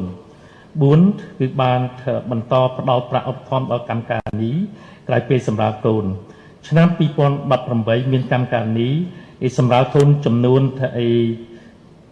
65,054 នាក់ចំនួនកូនបានសេចក្តីថាអ្នកសម្រាប់កូនទាំងអស់មាន 665,054 នាក់ចំនួនកូនដែលបានកើតមកហើយគឺមាន 65,534 នាក់ដែលបានទទួលប្រាក់ឧបត្ថម្ភសរុបចំនួនប្រមាណជិត$6,600,000 អាមេរិកចាប់ពីថ្ងៃទី1ខែមករាថ្ងៃទី19ខែមីនាឆ្នាំ2019មានកម្មការិនីសម្រាប់កូនចំនួនជាង 16,000 នាក់ចំនួនកូនជិត 17,000 នាក់ក្នុងនោះកូនភ្លោះ2ចំនួន94 នាក់កូន94 នាក់ដែលបានទទួលមានកូនគឺ188 នាក់និងកូន3គេហៅកូនភ្លោះ3នេះគឺចំនួន1នាក់កូនចំនួន3នាក់ដែលបានផ្ដល់ប្រាក់ឧបត្ថម្ភសរុបជិត$1,700,000 សហរដ្ឋអាមេរិក5នយោជកបានអនុវត្តកាតព្វកិច្ចបង់ភាគទានរបបសន្តិសុខសង្គមផ្នែកថែទាំសុខភាព 100% ជំនួសកម្មករនយោជិកស្ថាប័នពាក់ព័ន្ធរដ្ឋបាលថ្នាក់ក្រោមជាតិបន្តត្រួតពិនិត្យថ្លៃឈ្នួលផ្ទះថ្លៃទឹកនិងថ្លៃអគ្គិសនីនៅតាមផ្ទះជួលនិងជំរុញការតភ្ជាប់បណ្ដាញអគ្គិសនីនិងទឹកស្អាតទៅតាមតំបន់ផ្ទះជួលរបស់កម្មករនយោជិកដែល7 គឺកំពុងរៀបចំច្បាប់ស្តីពីរបបសន្តិសុខសង្គមដើម្បីអនុវត្តផ្នែកសោធននិវត្តន៍សម្រាប់កម្មករនិយោជិតនិងផ្នែករបបហានិភ័យការងារសម្រាប់មន្ត្រីសាធារណៈនៅក្នុងឆ្នាំ2019នេះឆ្នាំ2019ក្រសួងការងារនិងបណ្ដុះបណ្ដាលវិជ្ជាជីវៈនិងអនុវត្តច្បាប់ស្តីពីការងារដើម្បីកំណត់ការបើកប្រាក់បំណាច់អតិថិភាពការងារជូនកម្មករនិយោជិត6ខែម្ដងចំណុចទី9កំពុងបន្តការដោះស្រាយបញ្ហាសុវត្ថិភាពក្នុងការដឹកជញ្ជូននិងការធ្វើដំណើររបស់បងប្អូនកម្មករនិយោជិតការរៀបចំកែសម្រួលមធ្យោបាយដឹកជញ្ជូននិងពង្រឹងការអនុវត្តច្បាប់ចរាចរណ៍ផ្លូវគោកចំណុចទី10គឺបន្តពង្រឹងកិច្ចសហការជាមួយប្រទេសជាដៃគូរួមមានថៃម៉ាឡេស៊ីកូរ៉េជប៉ុនហុងកុងសិង្ហបុរីនិងប្រទេសមួយចំនួនទៀតដើម្បីផ្ដល់ឱកាសការងារជូនពលករការពិសិដ្ឋនិងផលប្រយោជន៍ពលករដែលកំពុងបម្រើការងារនៅប្រទេសទាំងនោះបង្កលក្ខណៈសម្បត្តិឲ្យបងប្អូនទទួលបានរបបគាំពារសង្គមទាំងបច្ចុប្បន្ននិងពេលដែលគេត្រឡប់មកកាន់មាតុប្រទេសរបស់ខ្លួនវិញនេះជាប្រភពព័ត៌មានរបស់អាយដាមបណ្ឌិតឥតសំហេងរដ្ឋមន្ត្រីការងារនិងបណ្ដុះបណ្ដាលវិជ្ជាជីវៈនេះក៏ចង់ជម្រាបជូនទៅបងប្អូនទៅអ្នកសារព័ត៌មានក៏ដូចជាថ្វាយប្រគេនព្រះថេរានុព្រះព្រះអង្គក៏ដូចជាប្រជាពលរដ្ឋទាំងអស់នេះជាការយកចិត្តទុកដាក់របស់រាជរដ្ឋាភិបាលក្នុងកិច្ចការពាររក្សាកម្មករដែលនឹងកម្មការនីដើម្បីឲ្យលោកទទួលបានភាពប្រសើររបស់លោកហើយក៏ចង់ជម្រាបជូនដែរថាអង្គភាពអ្នកនាំពាក្យរាជរដ្ឋាភិបាលសូមគោរពជម្រាបជូនសាធារណជនជាទីមេត្រីនិងជាទីគោរពដល់ជឿជឿរាជរដ្ឋាភិបាលកម្ពុជាក្រោមការដឹកនាំដ៏ម៉ឺងម៉ាត់និងប្រសិទ្ធភាពរបស់សម្ដេចតេជោនាយករដ្ឋមន្ត្រីក្នុងអធិភាពរបស់ខ្លួនគឺទី1សន្តិភាពសេរីភាពនយោបាយដើម្បីរក្សាបាននូវកំណើននិងសុខុមាលភាពម៉ាក្រូសេដ្ឋកិច្ចដើម្បីភាពសុខសាន្តនិងរីកចម្រើនជីវភាពរបស់កម្មករកម្មការិនីនេះឯងដោយអាយដាមលោកបានលើកដើមមុនមកដែរក៏ដូចជាផលប្រយោជន៍ជូនដល់ប្រជាពលរដ្ឋខ្មែរទាំងមូលជាទីគោរពនិងជាទីស្រឡាញ់ដ៏ជ្រាលជ្រៅសម្ដេចតេជោនាយករដ្ឋមន្ត្រីលោកបានកំពុងធ្វើកំណែទម្រង់ដល់រាល់បណ្ដារោងចក្រសហគ្រាសនានាឲ្យคล้ายទៅជាសហគមន៍សុខសាន្តនិងផលិតកម្មដើម្បីជាផលប្រយោជន៍រួមនៃភាពជាដៃគូរវាងកម្មករនយោជិកម្ចាស់អាជីវកម្មម្ចាស់បញ្ជាទិញនិងសហជីពតំណាងកម្មករកម្មការនីដែលត្រូវទទួលបានផលលាភសមរម្យនិងសេចក្តីថ្លៃថ្នូររៀងៗខ្លួនដោយរាជរដ្ឋាភិបាលជួយសម្របសម្រួលគ្រប់ភាគីពាក់ព័ន្ធទាំងអស់ស្ថិតនៅក្នុងកិច្ចការពីភាពសុខដុមរមនាជំនាញដល់រាល់ភាគីនិងពាក់ព័ន្ធទាំងអស់ជួយលើកកម្ពស់កិច្ចសហប្រតិបត្តិការក្នុងភាពជាដៃគូដ៏ជិតស្និទ្ធជាមួយនឹងការពង្រឹងវប្បធម៌សន្តិភាពក្នុងកិច្ចការពីផលប្រយោជន៍រួមរបស់គេទាំងនោះសូមអរគុណតែសូមជូនជាវេទិកាសំណួរនិងចម្លើយបាទសូមអញ្ជើញសូមអញ្ជើញដែលបងប្អូនណាដែលមានហើយដែលសេចក្តីប្រកាសព័ត៌មាននេះយើងនឹងចែកជូនដើម្បីជាមូលដ្ឋានគ្រឹះនៃព័ត៌មានក្នុងការធ្វើព័ត៌មានឬក៏ក្នុងការវិតម្លៃក្នុងការអ្វីដែលយើងថាមោទនភាពជាខ្មែរនៅក្នុងឱកាសចូលឆ្នាំថ្មីប្រពៃណីជាតិខ្មែរយើងនេះឯងបាទសូមអញ្ជើញមានសំណួរអីទៀតទេសូមអញ្ជើញដាវ៉ាន់ជាអ្នកសារព័ត៌មានថ្មីមាត់ក្នុងការសួរបាទសូមអញ្ជើញសូមស្វាគមន៍បាទចាអរគុណសូមគោរពអាយដាមទាំង3រូបដែលផ្ដល់វត្តមាននិងអរគុណទៅដល់អ្នកសារព័ត៌មានដែលបានចូលរួមសំណួរដំបូងមាន2ទី1ទៅអាយដាមសំអូននិងទី2ទៅលោកគ្រូបតាអូនតែជាលោកគ្រូចាទី1ចង់ឲ្យលោកគ្រូបញ្ជាក់បន្តិចដែលកន្លងទៅខាងសំមួយថ្នមតិចជឿសាប់អត់ទាន់ទេចាខាងសហភាពអឺរ៉ុបបានលើកឡើងហើយពាក់ព័ន្ធជាមួយនឹងការព្យួរជាបណ្ដោះអាសន្ននៅការអនុគ្រោះពន្ធលើកលែងតែអាវុធ EBA ហ្នឹងថាដោយសារតែកម្ពុជានៅមានកម្រិតនៅក្នុងការអនុវត្តលទ្ធិប្រជាធិបតេយ្យហើយជាពិសេសគឺដាក់កម្រិតទៅលើសិទ្ធិសេរីភាពការងារជាដើមតើទៅដែលគណៈកម្មការសិទ្ធិមនុស្សឆ្លើយតបនៅពេលកន្លងមកស្របពេលដែលគណៈប្រតិភូខាងកម្ពុជាក៏បានទៅជួបជាមួយនឹងខាងភាគីនោះច្រើនសារហើយតើអ្វីជាលទ្ធផលហើយខាងគណៈកម្មការសិទ្ធិមនុស្សកម្ពុជារំពឹងថាការបកស្រាយរបស់យើងអាចធ្វើឲ្យ EU នឹងមានការគិតគូរឡើងវិញចំពោះ EBA នឹងដែរទេសំណួរសម្រាប់លោកគ្រូហើយសម្រាប់បងចាគឺពាក់ព័ន្ធជាមួយនឹងប្រាក់បៀវត្សដែលយើងថារាល់ឆ្នាំគឺយើងព្យាយាមមានការពិភាក្សាដើម្បីឡើងប្រាក់ ខែគោរហូតតែម្ដងឲ្យកម្មការនេះបើសិនជាយើងឡើងរហូតដល់ចំណុចមួយខ្ពស់អាចនឹងធ្វើឲ្យនយោជកនឹងដកការវិនិយោគខ្លះចេញពីកម្ពុជាទេស្របពេលដែលប្រាក់ខែយើងកាន់តែឡើងហើយបណ្ដាប្រទេសមួយចំនួនមានកាន់បណ្ដាប្រទេសដែលមានប្រាក់ខែតិចដែរទេហើយអ្វីដែលជាដំណោះស្រាយឬក៏ផែនការសកម្មភាពដើម្បីទប់ស្កាត់បញ្ហាទាំងអស់ហ្នឹងសូមអរគុណសូមអញ្ជើញបាទ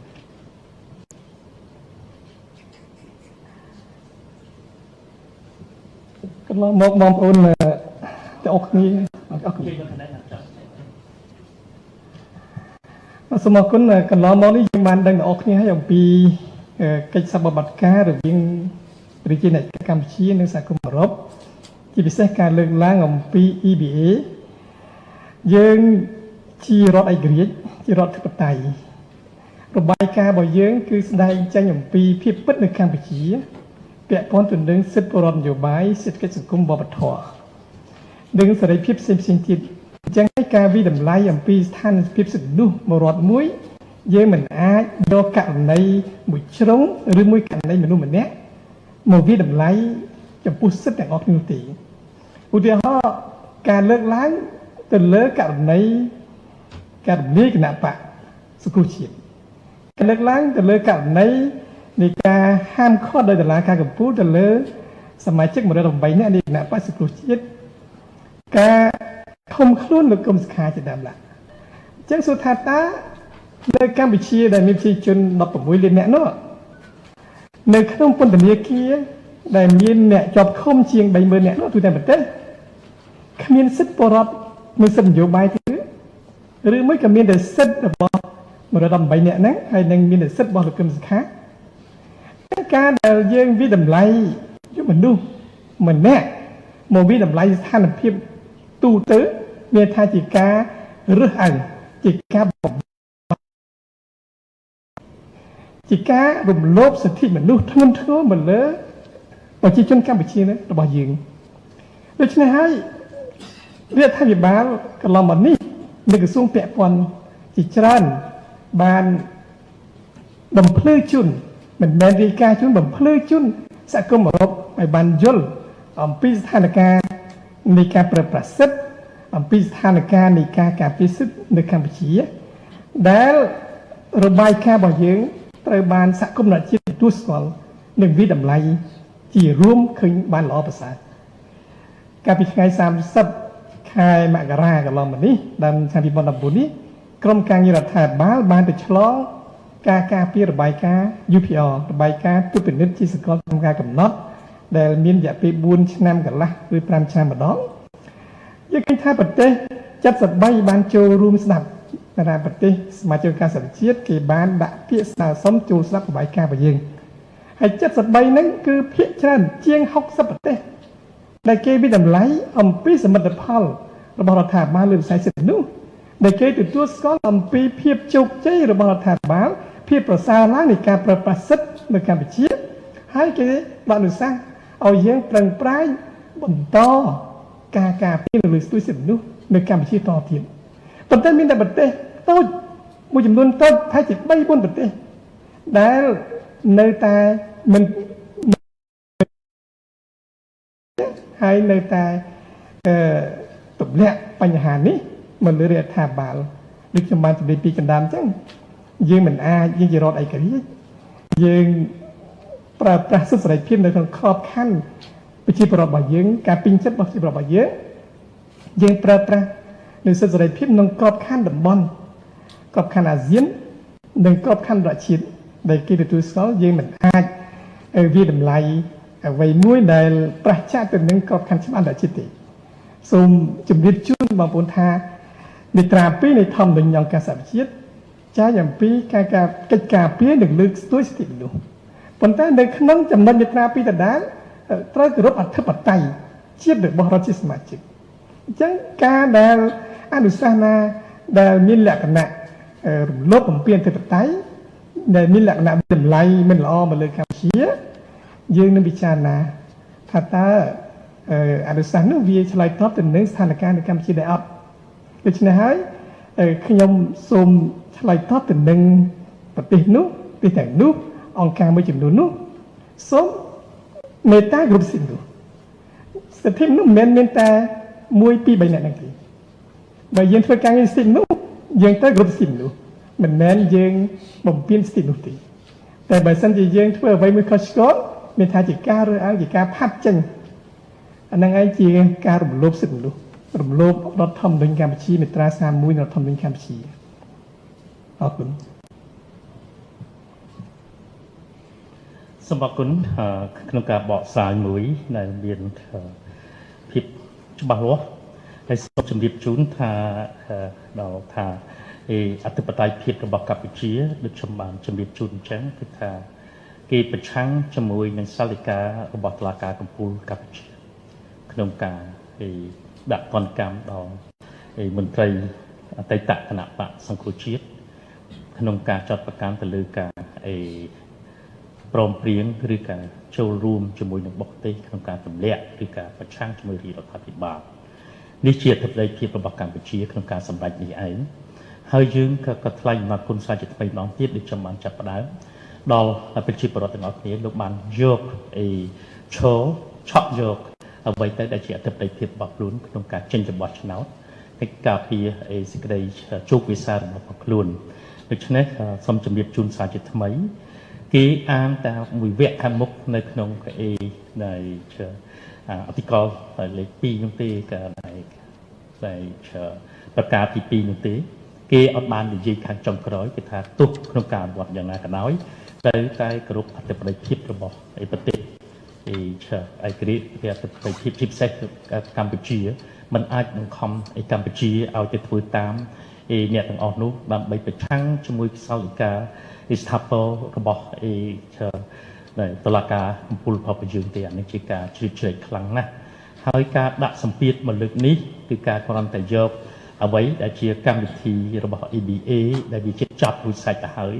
ដោយសារនៅក្នុងលក្ខខណ្ឌបន្ទាត់ក្រហមរបស់កម្ពុជាដែលបានអភិវឌ្ឍខ្លួនឯងប្រជាពលរដ្ឋទាំងអស់ហ្នឹងដែលបានចំណូលច្រើនជាង$1,500គឺគេចង់ផ្ដាច់អានឹងរួចស្រេចទៅហើយតែការផ្ដាច់ហ្នឹងវាអាចយុត្តិធម៌ណាស់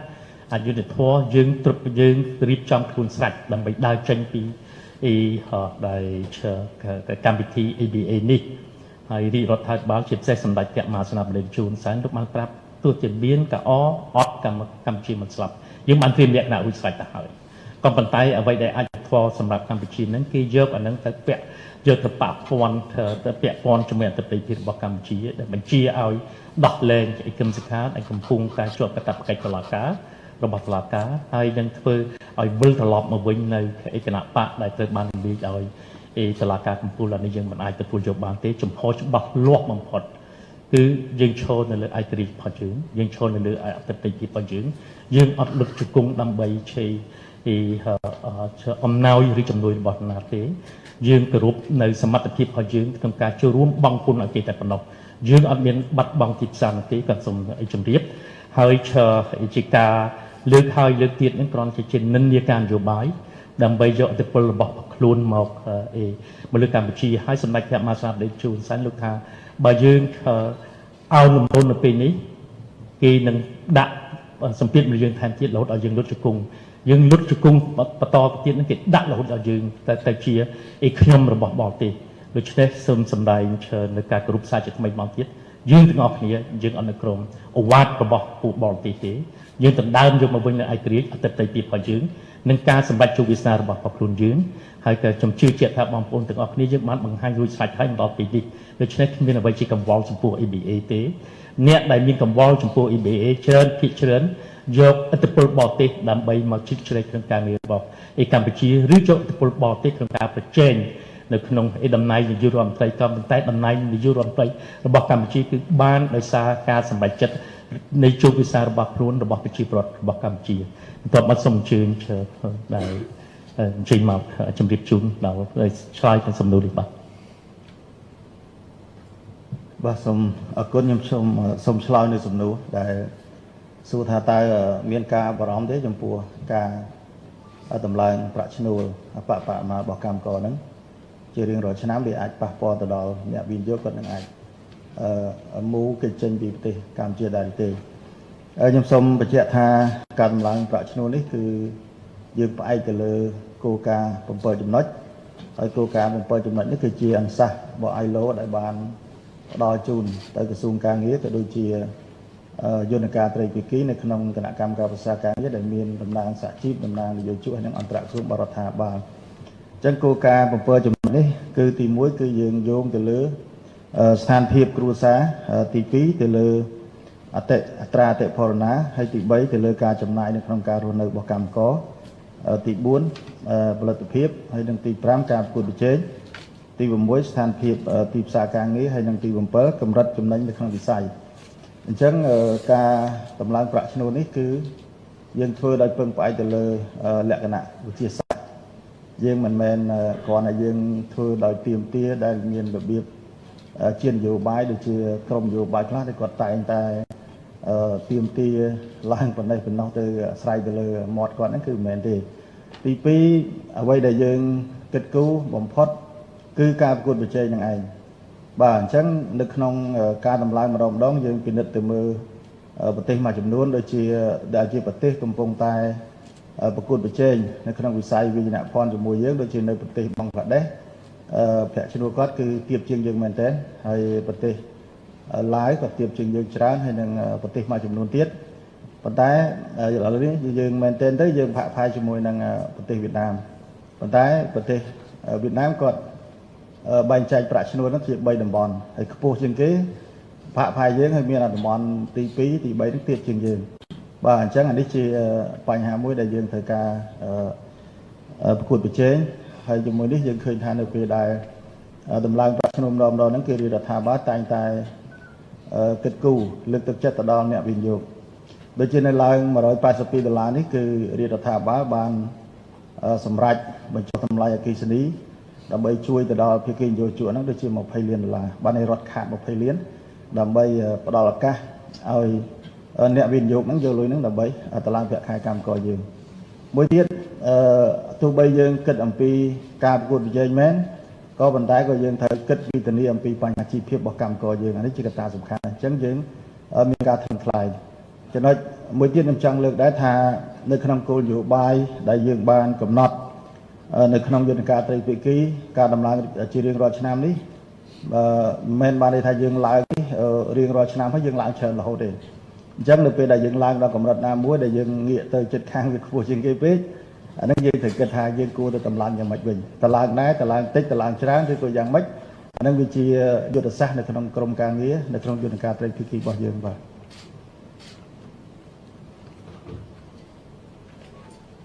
ហើយអរគុណក្នុងការ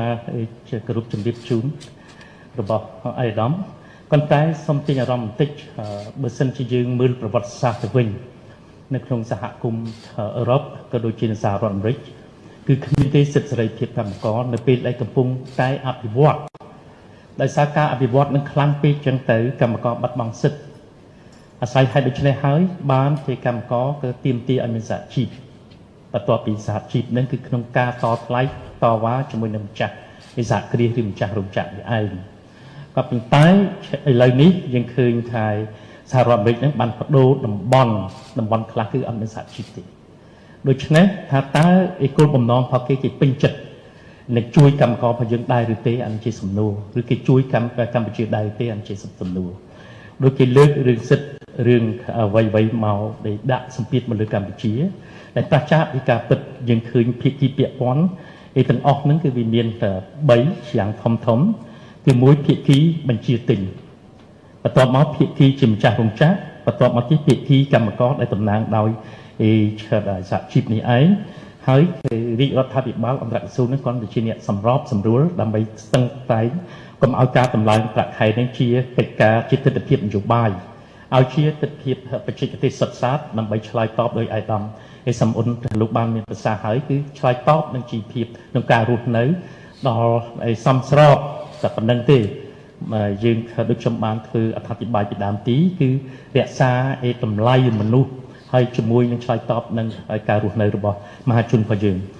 ដឹងថាតម្លៃរបស់កម្ពុជាដែលទទួលបានពីការនាំចេញទៅកាន់ប្រទេសក្រៅគឺយើងបានតែតម្លៃពលកម្មទេយើងអត់មានអ្វីបានក្រៅពីនឹងទេដោយសារអ្វីទាំងអស់ដឹកពីក្រៅមកហើយអ្នកបញ្ជាទិញហ្នឹងគឺគេ យកចំណេញកប់កណ្ដោអាហ្នឹងគឺបញ្ហាទី1ដែលយើងមិនហ៊ាននិយាយឥឡូវខ្ញុំសូមជំរាបនិយាយអ្នកដែលចំណេញច្រើនជាងគេគឺភាគីទិញបញ្ជាទិញនេះឯងបន្ទាប់មកភាគីដែលជាម្ចាស់រោងចក្រគឺជាដៃគូពិតប្រាកដជាមួយនឹងកម្មករការសម្ពាធទាំងអស់ហ្នឹងពីព្រោះគាត់បានចំណេញដែលមួយភាគហើយជាមួយមួយភាគធំមួយទៀតមួយភាគតូចមិនជាធំទេគឺបានតែជាតម្លៃការងាររបស់បងប្អូនកម្មករកម្មការនេះរបស់យើងជាមួយនឹងដែររាជរដ្ឋាភិបាលដូចបានអាយដាមសំអូនក៏លោកបានមានប្រសាសន៍ហើយគឺលោកបានរាជរដ្ឋាភិបាលបានដាក់លុយចូលទៅឲ្យវិញ$20 លានក្នុងមួយឆ្នាំដើម្បីជួយសម្របសម្រួលរក្សា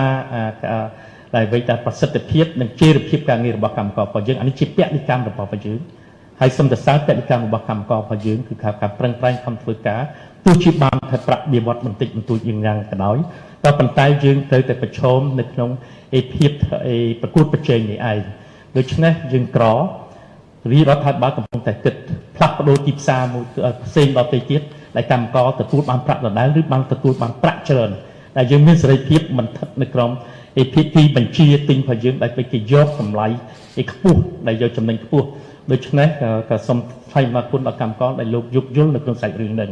ហើយយើងគិតទៅមើលតើកម្មកររបស់យើងដេបានខោអាវប្រមាណដែលជាផលិតកម្មរបស់ខ្លួនហ្នឹងហើយបើយើងប្រៀបធៀបកាបូបមួយដែលចេញពីសហគមន៍អឺរ៉ុបប្រៀបធៀបនឹងនាឡិកាមួយនៅសហអឺរ៉ុបតើតម្លៃប៉ុណ្ណាតម្លៃតែ100 ដងពីយើងហើយយើងឃើញតែកាបូបរបស់នារីកម្ពុជាប្រើបើទិញពីសហដែលចេញពីសហភាពនឹងមកគឺ$100,000អានេះយើងពិចារណាដូច្នេះការងារក្រមអត្តពលហាក់បីដូចជាស្ថិតនៅក្នុងភាពដែលខ្ញុំហៅថាភាពធ្វើគំនាបឬអាណានិគមតាមបែបសេដ្ឋកិច្ចថ្មីនេះឯងដូច្នេះយើងមិនឈឺចាប់ទេយើងរួបរวมគ្នាទាំងរាជរដ្ឋាភិបាលបានបញ្ចុះបានសម្រួលដើម្បីរក្សាស្ថិរភាពរបស់ប្រាក់បៀវត្សរបស់កម្មករកម្មការនេះរបស់យើងដូច្នេះខ្ញុំជឿថា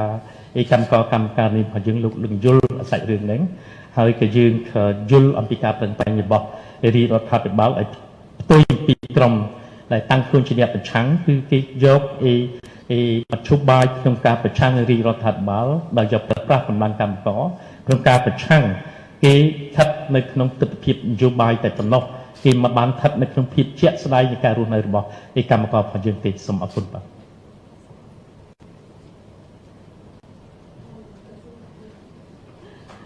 សូមមួយសំណួរទៀតចំពោះអាយដាមមកពីខាងក្រសួងការងារអាយដាមបច្ចុប្បន្នកម្មករដែលគាត់ប្រើកម្លាំងមានច្រើនមែនទែនចង់ដឹងក្នុងចំណោមកម្មករកម្មការីទាំងអស់តើមានកម្មករដែលប្រើជំនាញដែលហៅថាកម្មករជំនាញហ្នឹងប្រមាណភាគរយដែរដោយសារតែភាគច្រើនលើកឡើងថាកម្លាំងជំនាញរបស់កម្ពុជាមានកម្រិតនៅឡើយមិនទាន់ឆ្លើយតបទៅនឹងការរីកចម្រើនរហ័សនៃសេដ្ឋកិច្ចពាក់ព័ន្ធជាមួយនឹងផ្នែកផ្សេង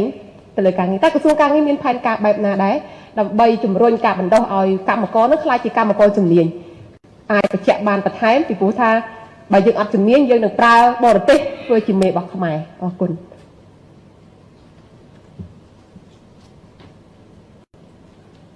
បាទសូមអរគុណចំពោះសំណួរដ៏មានសារៈសំខាន់ពាក់ព័ន្ធជាមួយនឹងការបង្កើននៅគេហៅថាកម្មករជំនាញតាមពិតទៅអ្វីដែលជាការលើកឡើងកន្លងមកយើងថាខ្វះកម្មករជំនាញនោះវាយើងនិយាយទៅលើកម្មករជំនាញកម្រិតខ្ពស់ប៉ុន្តែសម្រាប់កម្មករជំនាញដែលជាពិសេសដែលយើងនិយាយនៅក្នុងកម្មការនេះកាត់ដេរឬក៏វិស័យវាយនភ័ណ្ឌឬក៏ផលិតស្បែកជើងនេះជាទូទៅកម្មកររបស់យើងគាត់មានជំនាញគ្រប់គ្រាន់បានគាត់អាចបម្រើការងារបានហើយជំនាញរបស់គាត់ស្ទាត់ជំនាញទៀតគាត់អាច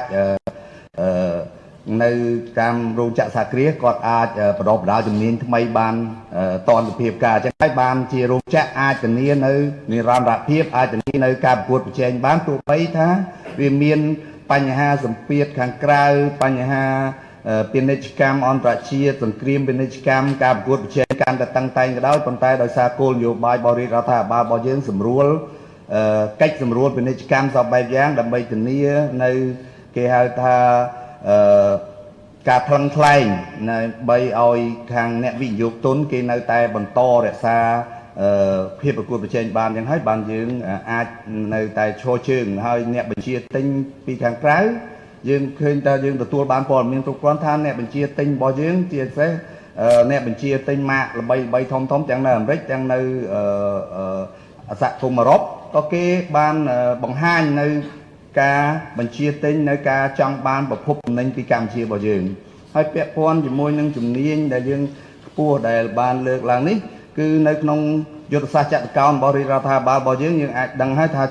ជាអត្ថប្រយោជន៍ទី1ដែលរាជរដ្ឋាភិបាលផ្ដោតការយកចិត្តទុកដាក់ទៅលើការអភិវឌ្ឍធនធានមនុស្សហើយសម្រាប់ក្រសួងការងារនិងបណ្ដុំបណ្ដាលវិជ្ជាជីវៈយើងបានដាក់ចេញនៅ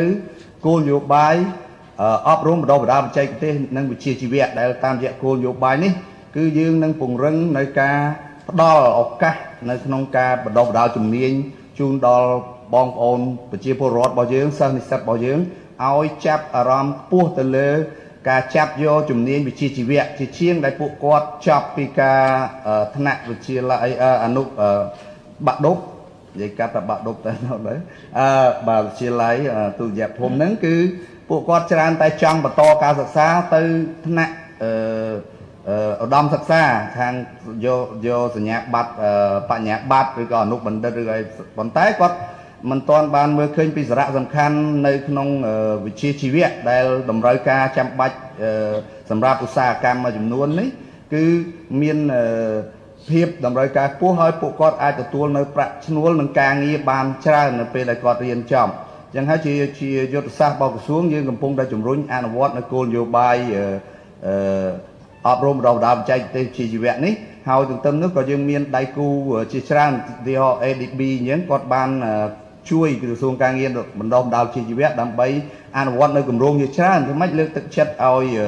អ្នកសិក្សារបស់យើងងាកមកចាប់យកជំនាញវិជ្ជាជីវៈអញ្ចឹងយើងសង្ឃឹមថានៅក្នុងរាជរដ្ឋាភិបាលនីតិកាលទី6នេះគឺវិជ្ជាខាងផ្នែកជំនាញវិជ្ជាជីវៈហ្នឹងនឹងកាន់តែមានសន្ទុះបន្ថែមទៀតដោយយើងជំរុញលើកទឹកចិត្តខាងផ្នែកឯកជនក្នុងភាពជាដៃគូរវាងឯកជនហើយយើងបានបង្កើតយន្តការជាច្រើនដើម្បីឲ្យមានការថ្លឹងថ្លែងរវាងចូលរួមខាងវិស័យឯកជនក្នុងការជំរុញនៅការបណ្ដុះបណ្ដាលវិជ្ជាជីវៈនេះហើយដូចខ្ញុំបានជម្រាបជូនក៏យើងមានទីភ្នាក់ងារជាតិមុខរបរនិងការងាររបស់យើងដែរដែលជាទីភ្នាក់ងារមួយគឺថាផ្ដល់ព័ត៌មានគ្រប់គ្រាន់ពី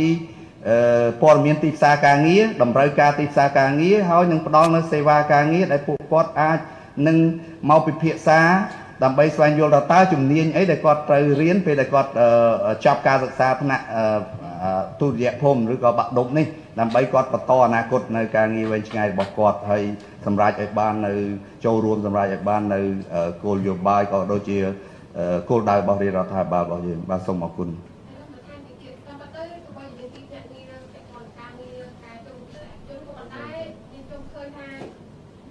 ចូលទីច្រើនគាត់អត់ទទួលបានភាពយល់ច្បាស់ពីការជ្រើសរើសជំនាញឬក៏ការសិក្សានៅឧត្តមសិក្សាពីច្រើនគឺគាត់នៅតែរៀនតាមគ្នាគាត់នៅតែគិតថាធ្វើការក្នុងអុំពីបានតែជាអ្នកធំមកនេះចឹងទៅគេថាបានគាត់មិនទាន់យល់អំពីអាជីវកម្មតើក្រសួងនឹងមានវិធានការច្បាស់លាស់ណាមួយជាការផ្សព្វផ្សាយដល់ប្រយោជន៍ចឹងទៅបាទដូចខ្ញុំជម្រាបជូនហ្នឹងយើងមាននៅក្នុងអគ្គនាយកដ្ឋានបណ្ដុះបណ្ដាលអប់រំបណ្ដុះបណ្ដាលបច្ចេកទេសវិជ្ជាជីវៈរបស់យើងមាននាយកដ្ឋានមួយដែលថានាយកដ្ឋានទីផ្សារការងារនាយកដ្ឋានព័ត៌មានទីផ្សារការងារអញ្ចឹងកន្លងមកយើងបានធ្វើសកម្មភាពជាច្រើនដើម្បីផ្សព្វផ្សាយឱកាសការងារពីសារៈសំខាន់នៃការបណ្ដុះបណ្ដាលជំនាញនេះយើងបង្កើតឲ្យមានជារហូតដល់រាជរដ្ឋាភិបាលបានកំណត់យកថ្ងៃទី15ខែមិថុនាធ្វើជាគេហៅថាទិវាអប់រំបណ្ដុះបណ្ដាលបច្ចេកទេសនិងវិជ្ជាជីវៈដើម្បីលើកទឹកចិត្តឲ្យសិស្សានុសិស្សក៏ដូចជាអ្នកសិក្សាទាំងអស់ចង់ឲ្យយល់ឃើញពីសារៈសំខាន់ដូចខ្ញុំបាននិយាយអញ្ចឹងបន្ថែមពីនេះដែលខ្ញុំនិយាយឡើងវិញគឺទីភ្នាក់ងារជាតិមុខរបរការងាររបស់យើងហ្នឹងគឺជាទីភ្នាក់ងារដ៏មានប្រសិទ្ធភាពមួយដែលយើងបង្រីកសេវាការងារគ្រប់ដែលជាគោលដៅទៅថ្ងៃក្រោយយើងនឹងមានមណ្ឌលស្វែងរកការងារធ្វើហ្នឹងទូទាំងរាជធានីខេត្តទាំងអស់បច្ចុប្បន្នយើងមានមជ្ឈមណ្ឌលការងារហ្នឹង13ហើយកន្លងទៅនេះថ្មីនេះតាមរយៈខាងស៊ីដារបស់ស៊ុយអែតគម្រោងរបស់ស៊ីដារបស់ស៊ុយអែតបានជួយបង្កើតឲ្យមានគេហៅថាមជ្ឈមណ្ឌលការងារចល័តដែលពួកគាត់អាចចុះផ្សព្វផ្សាយការងារផ្សព្វផ្សាយទៅដល់ប្រជាពលរដ្ឋនៅតាមមូលដ្ឋានតែម្ដងដើម្បីឲ្យក្រុមគ្រួសារក៏ដូចជាអាណាព្យាបាលទាំងអស់យល់ឃើញថាការបណ្ដុះបណ្ដាលវិជ្ជាជីវៈហ្នឹងវាមានសារៈសំខាន់សម្រាប់អនាគតកូនចៅរបស់ពួកគាត់បាទ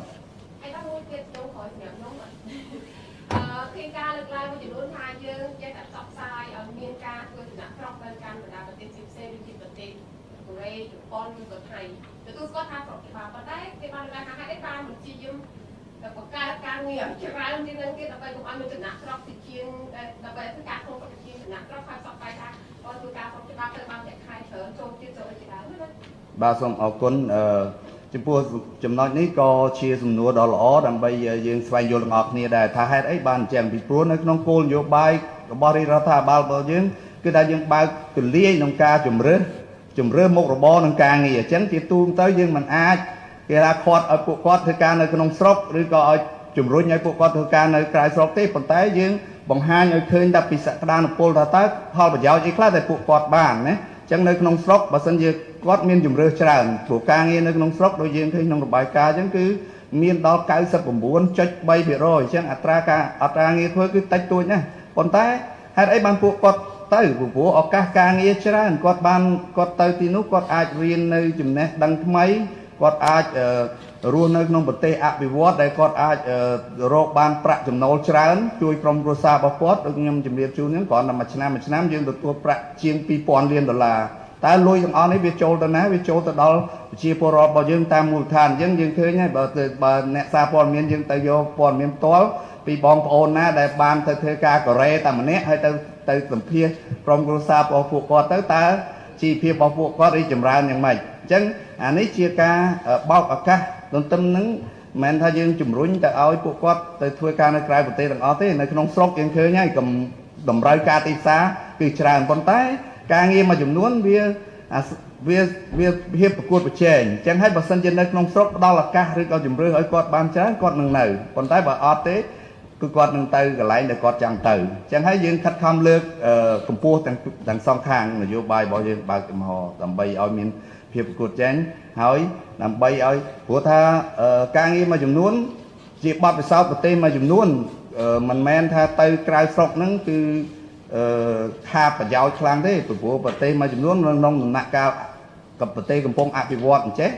ទីហោដូចប្រទេសកូរ៉េខ្លួនឯងផ្ទាល់តែម្ដងហ្នឹងគឺក្នុងដំណាក់កាលហ្នឹងបញ្ជូនពលកររបស់ខ្លួនហ្នឹងទៅក្រៅប្រទេសរាប់ម៉ឺនរាប់សែននេះប៉ុន្តែដល់ពេលប្រទេសកូរ៉េចាប់ដើមអភិវឌ្ឍរីកចម្រើននៅក្នុងកម្រិតណាមួយហើយពលករទាំងអស់នោះគេត្រឡប់ចូលមកវិញគេនាំនៅជំនាញរបស់គេធ្លាប់ធ្វើទៅការនៅរោងចក្រអីអញ្ចឹងបានហើយបានប្រទេសកូរ៉េនឹងអាចអភិវឌ្ឍរីកចម្រើនលឿនហើយនេះជាបទពិសោធន៍មិនមែនតែកូរ៉េទេរាប់ទាំងថៃរាប់ទាំងជប៉ុនរាប់ទាំងអីក៏ធ្លាប់តែឆ្លងកាត់បទពិសោធន៍នឹងដូចគ្នាដែរបាទសូមអរគុណបាទខ្ញុំសូមរំលែកនៅព័ត៌មានបន្តិចនៅក្នុងគោលនយោបាយបរិរដ្ឋាភិបាល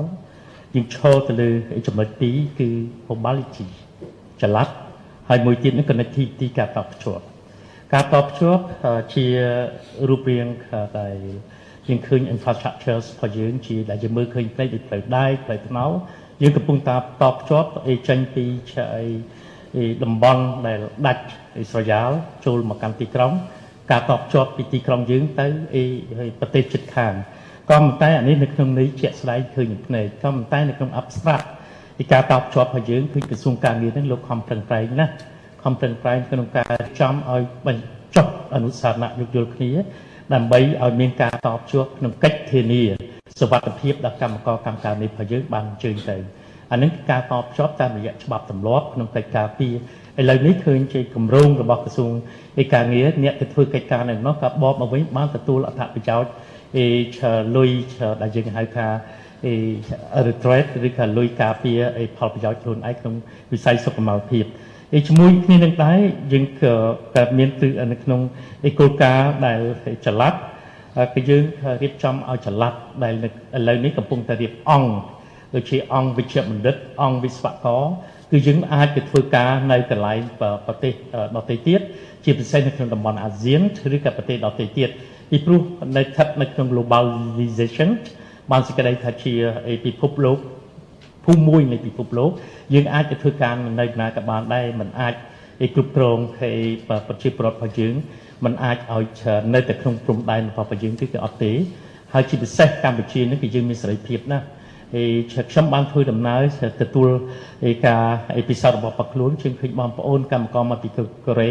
គាត់ស្លៀកពាក់យ៉ាងត្រឹមត្រូវចង់កវ៉ាត់កជីកប៉ាល់ហោះកាលពីមុនមានតែកូនអភិជនទេ មានតកូនអភិជនទេដែលទៅហើយទៅនឹងខ្លះទៅរៀនខ្លះទៅលបទៅធ្វើការនៅនោះទៀត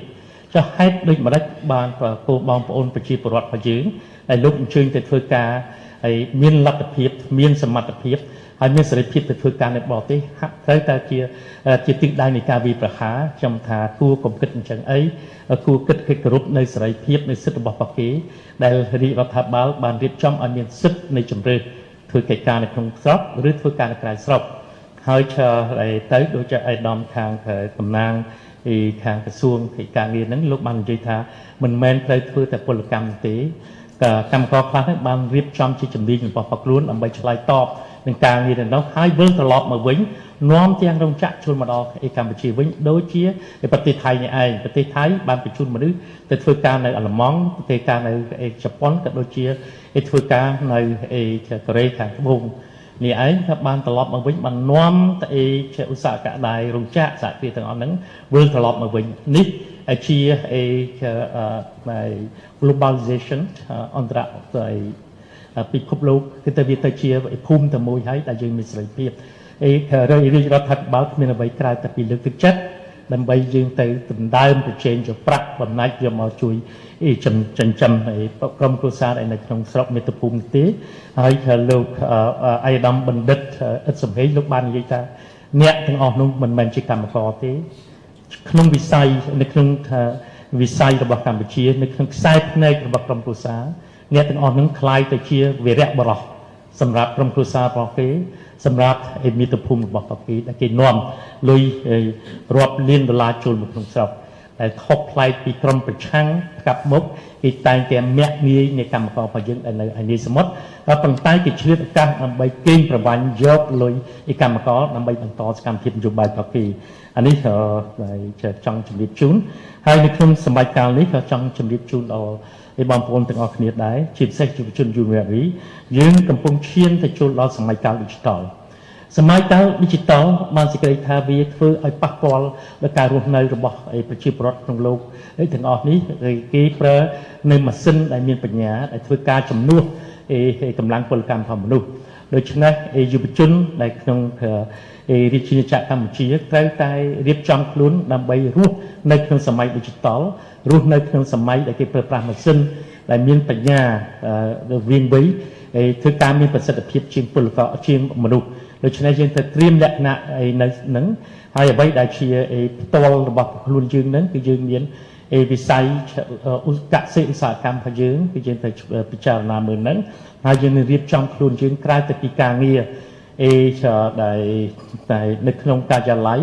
ដោយការងារនៅក្នុង digital នៅក្នុង data entry នៅតាមធនាគារនៅប្រទេសធំមួយចំនួនគឺឈប់ប្រើប្រាស់នេះហើយគេប្រើប្រាស់ទៅតាមអ្វីដែលនៅក្នុងដែលទូរស័ព្ទដែលគេហៅ smartphone ហ្នឹងធ្វើកិច្ចការជំនួសទៅតាមការងារទាំងអស់ហ្នឹងបន្តិចទៀតហ្នឹងអស់ teller សម្រាប់យើងបើកលុយហើយបន្តិចទៀតអស់ធនាគារហើយប៉ុន្តែគ្រាន់តែវាមាន data center មួយទទួលឲ្យបន្ទុកក្នុងការដូច្នេះលុយឈប់មានកដាស់ប្រាក់វាខ្លាយទៅជាដែលលុយ digital ទៅវិញដូច្នេះអានេះជាការក្រើនរំលឹកហើយនឹងជំរាបជូនដល់កូនក្មួយជាយុវជនជាពិសេសសម្ដេចលោកបានចូលរួមនៅក្នុងវេទិកាដែលក្នុងការបដិវត្តឧស្សាហកម្មទី5ចំនួនទី5គឺសម័យកាល digital ដែលពាក់ព័ន្ធទៅនៅក្នុងការបញ្ញាសព្វនិមិត្តដែលគេដាក់ឲ្យម៉ាស៊ីនធ្វើការជំនួសយើងបាទសូមអរគុណមានថាសំណួរដល់ទៅទៀតទេបាទសូមជឿ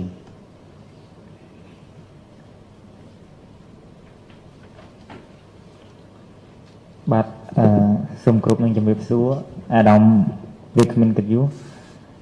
ខ្ញុំបាទពិសិដ្ឋមកពីខាងអង្គភាពការងារ Facebook ទទួលទុកផ្នែកនយោបាយខ្ញុំបាទមានសំណួរបន្ទាប់ពីលើអាដាមសំអូនបាននិយាយថាទោះបីជាសមិទ្ធផលតកតងទៅនឹងវិស័យការងារសម្រាប់បានល្អប្រសើរក៏ប៉ុន្តែក៏មានផលលំបាកដែរអញ្ចឹងចង់ឲ្យអាដាមជម្រាបពីផលវិបាកហ្នឹងអីគេផលវិបាកនោះហើយក៏ជម្រាបសួរទៅខាងអាដាមមកពីគណៈកម្មការសិទ្ធិមនុស្សដែរជាដំបូងខ្ញុំនិយាយថាចេះសម័យមុននៅអឺរ៉ុបដូចជានៅបារាំងសម័យបដិវត្តឧស្សាហកម្មមានការរំលោភសិទ្ធិមនុស្សហើយទៅលើបញ្ហា បាទនៅយើងថានៅក្នុងរោងចក្រចុះអញ្ចឹងដោយសារតែប្រទេសហ្នឹងកាលហ្នឹងជាកំពុងអភិវឌ្ឍហើយសម័យនេះប្រទេសកម្ពុជាក៏ជាប្រទេសកំពុងអភិវឌ្ឍដែរអញ្ចឹងសម័យនោះយើងឃើញថាបារាំងមានការរំលោភសិទ្ធិមនុស្សអញ្ចឹងសម័យនេះតើកម្ពុជាមានការរំលោភបទដ្ឋានគតិយុត្តជាតិឬក៏អន្តរជាតិកន្លែងណាខ្លះដែរឬទេព្រោះថាបើយើងនិយាយថាអត់រំលោភសោះគឺអត់មានអ្នកជឿទេបាទព្រោះប្រទេសយើងកំពុងអភិវឌ្ឍបាទហើយតើរាជរដ្ឋាភិបាលត្រូវកែប្រែចំណុចខ្វះខាតអ្វីខ្លះដើម្បីបំពេញចំណុចដែលខ្វះខាតបាទសម្រាប់សំណួរទី2សូមជម្រាបសួរទៅអាដាមសំអូនបន្ថែមទៀតថាមិញបើតាមរបាយការណ៍យើងឃើញថាខ្ញុំនិយាយតែកម្មករនិយោជិតសរុបនៅក្នុងវិស័យសម្លៀកបំពាក់និងស្បែកជើងមានជាង 840,000 នាក់ដែលមានប្រាក់ឈ្នួលសរុបប្រមាណ $2,800 លានក្នុងមួយឆ្នាំសម្រាប់កម្មករយើងហៅថាពលករចំណាក់ស្រុកវិញមកដល់ពេលនេះគឺមាន1,200,000 នាក់ហើយដែលអាដាមសំអូនគាត់បានប្រាប់ថាពួកគាត់បានផ្ញើថវិកាទៅផ្ទះសរុបពួកគាត់ទាំងអស់គ្នានឹងមានជាង $2,000 លានអញ្ចឹងបើយើងមើលទិន្នន័យ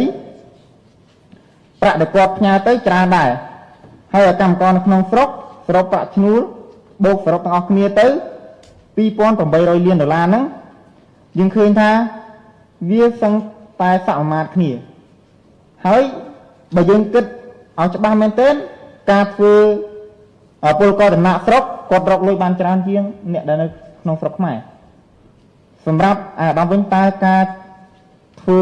ពលករចំណាក់ស្រុកធ្វើការនៅក្រៅប្រទេសនិងធ្វើការក្នុងស្រុកមួយណាល្អជាងទីចុងក្រោយសំណួរខ្ញុំសូមជូនទៅអាដាមខាងក្រសួងការងារគិតត្រឹមឆ្នាំ2019ហ្នឹងតើក្រសួងការងារមានផែនការបញ្ជូនពលករចំណាក់ស្រុកឲ្យគ្រប់ប្រមាណអ្នកដែរហើយនឹងមានផែនការបញ្ជូនបន្ថែមទៀតទេបាទសូមអរគុណបាទ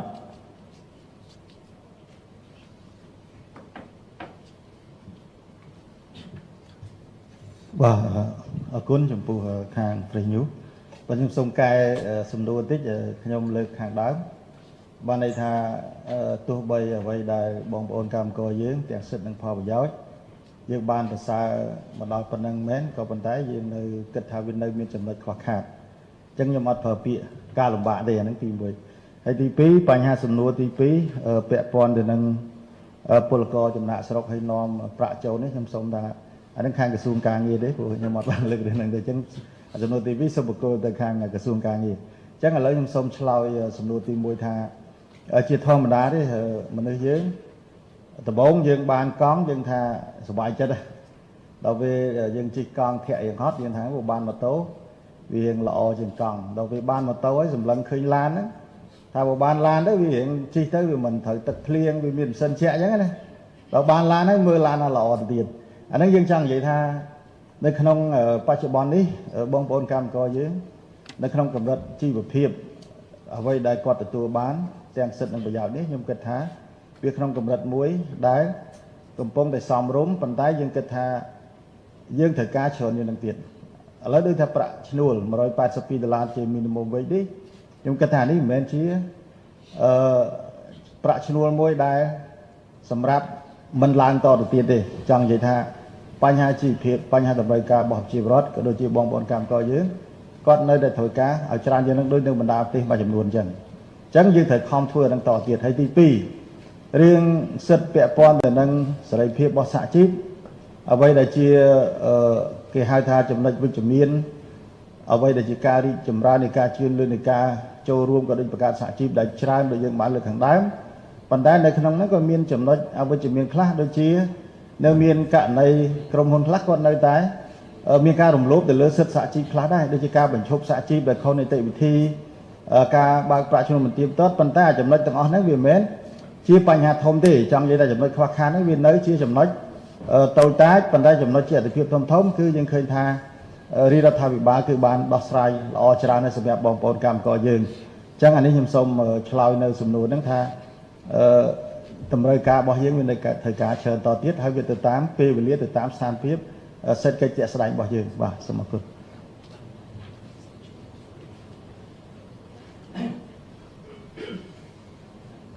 បាទសូមឆ្លើយជូនពាក់ព័ន្ធមួយចំនួនខាង Fresh New រឿងទី1គឺរឿងបញ្ហានៅឆ្នាំ2019នេះតើយើងមានគម្រោងបញ្ជូនពលករប្រមាណទៀតទៅក្រៅប្រទេសសូមជម្រាបថាបើនៅខាងកូរ៉េគេមានកូតាសម្រាប់ឲ្យបន្ថែមប៉ុន្តែសម្រាប់ប្រទេសដូចជាជប៉ុនថៃឬក៏ម៉ាឡេយើងពុំមានកូតាឬក៏អីទេតែសំខាន់ទៅលើតម្រូវការទីផ្សារការងារខាងប្រទេសទាំងអស់នោះអញ្ចឹងទេយើងអត់អាចកំណត់ថាយើងទៅបញ្ជូនប្រមាណឲ្យគ្រប់គោលដៅទេហើយជាជំរឿនហើយជាសិទ្ធិរបស់បងប្អូនពលកររបស់យើងដែលគាត់ថាបើគាត់ស្រឡាញ់ការងារនៅជប៉ុនអញ្ចឹងគាត់ចង់ទៅជប៉ុនទៅបើថាគាត់ពេញចិត្តការងារនៅកូរ៉េគាត់ខំប្រឹងរៀនកូរ៉េដើម្បីប្រឡងឲ្យជាប់ទៅកូរ៉េទៅពាក់ព័ន្ធជាមួយនឹងបញ្ហាប្រាក់បងប្អូនរបស់យើងផ្ញើចូលត្រឡប់មកក្នុងស្រុកវិញពលកររបស់យើងដែលយើងប៉ាន់ប្រមាណថាមាន1លាន2សែននាក់នៅក្រៅប្រទេសនេះយើងថាប្រាក់យ៉ាងណាស់ជាង$2000 លានក្នុងមួយឆ្នាំដែលផ្ញើចូលត្រឡប់មកវិញអានេះយើងមិនមែនមានតួលេខច្បាស់លាស់ទេគ្រាន់តែយើងអាចធ្វើការសន្និដ្ឋានទូទ្របានតាមរយៈការស្ទាបស្ទង់ពីបងប្អូនក្រុមគ្រួសារក៏ដូចជាក្រុមការងារចុះទៅផ្ទាល់តាមរយៈទីគេហៅថាទីប្រឹក្សាការងាររបស់យើងប្រចាំនៅប្រទេសទាំងនោះខ្ញុំឧទាហរណ៍គ្រាន់តែនៅថៃទេជាទូទៅបងប្អូនរបស់យើងអាចផ្ញើមកក្រុមគ្រួសារ$150ក្នុងមួយខែអញ្ចឹងបើសិនជាយើងគុណនឹងចំនួនចិត្ត1លាន2សែននាក់គាត់តែគុណតែប៉ុណ្្នឹងទៅយើងកុំគិតប្រាក់ខែនៅកូរ៉េនៅជប៉ុនផងព្រោះប្រាក់ខែនៅកូរ៉េនៅជប៉ុនសុទ្ធតែជាង1000 1500ខ្លះអាច1000ជាងឬក៏អីអញ្ចឹងច្រើនប៉ុន្តែយើងគិតជាអត្រាទាបថាគុណទៅយើងឃើញជាង$2000 លានហើយចំណែកឯប្រាក់ឈ្នួលកម្មករបងប្អូនកម្មករយោជិតរបស់យើងនៅក្នុងស្រុកដែលយើងថាយើងមានកម្លាំងខាងផ្នែកកម្មករក្នុងវិស័យវិជ្ជាភ័ណ្ឌកាត់ដេរនិងសម្លៀកបំពាក់នេះប្រហែលជា84,000 នាក់ហើយប្រាក់ឈ្នួលជាមធ្យមនៅក្នុងវិស័យនេះយើង$2800 លានក្នុងមួយឆ្នាំខ្ញុំចង់ជំរាបសួរប្រិយមិត្តវិញថាចង់បញ្ជាក់មិនខុសគ្នាមិនជាមួយប្រាក់ខាងបងប្អូនពលកររបស់យើងដូចជាឃើញថាប្រាក់ឈ្នួលសរុបជាង$2800 លានហ្នឹងតែកម្មករយោជិតធ្វើការក្នុងវិស័យវិជ្ជាភ័ណ្ឌកាត់ដេរបាច់យើងនៅហ្នឹងប្រហែលក្នុងប៉ុណ្ណឹងសរុបទៅហើយសម្រាប់នៅកូរ៉េវិញយើងមានដល់ទៅ1លាន2សែននាក់ហើយប៉ុន្តែចំណូលដែលគាត់នាំចូលត្រឡប់មកប្រទេសយើងវិញគេឃើញជាង$2000 លានអញ្ចឹងមានថាវាប្រហែលតែគ្នា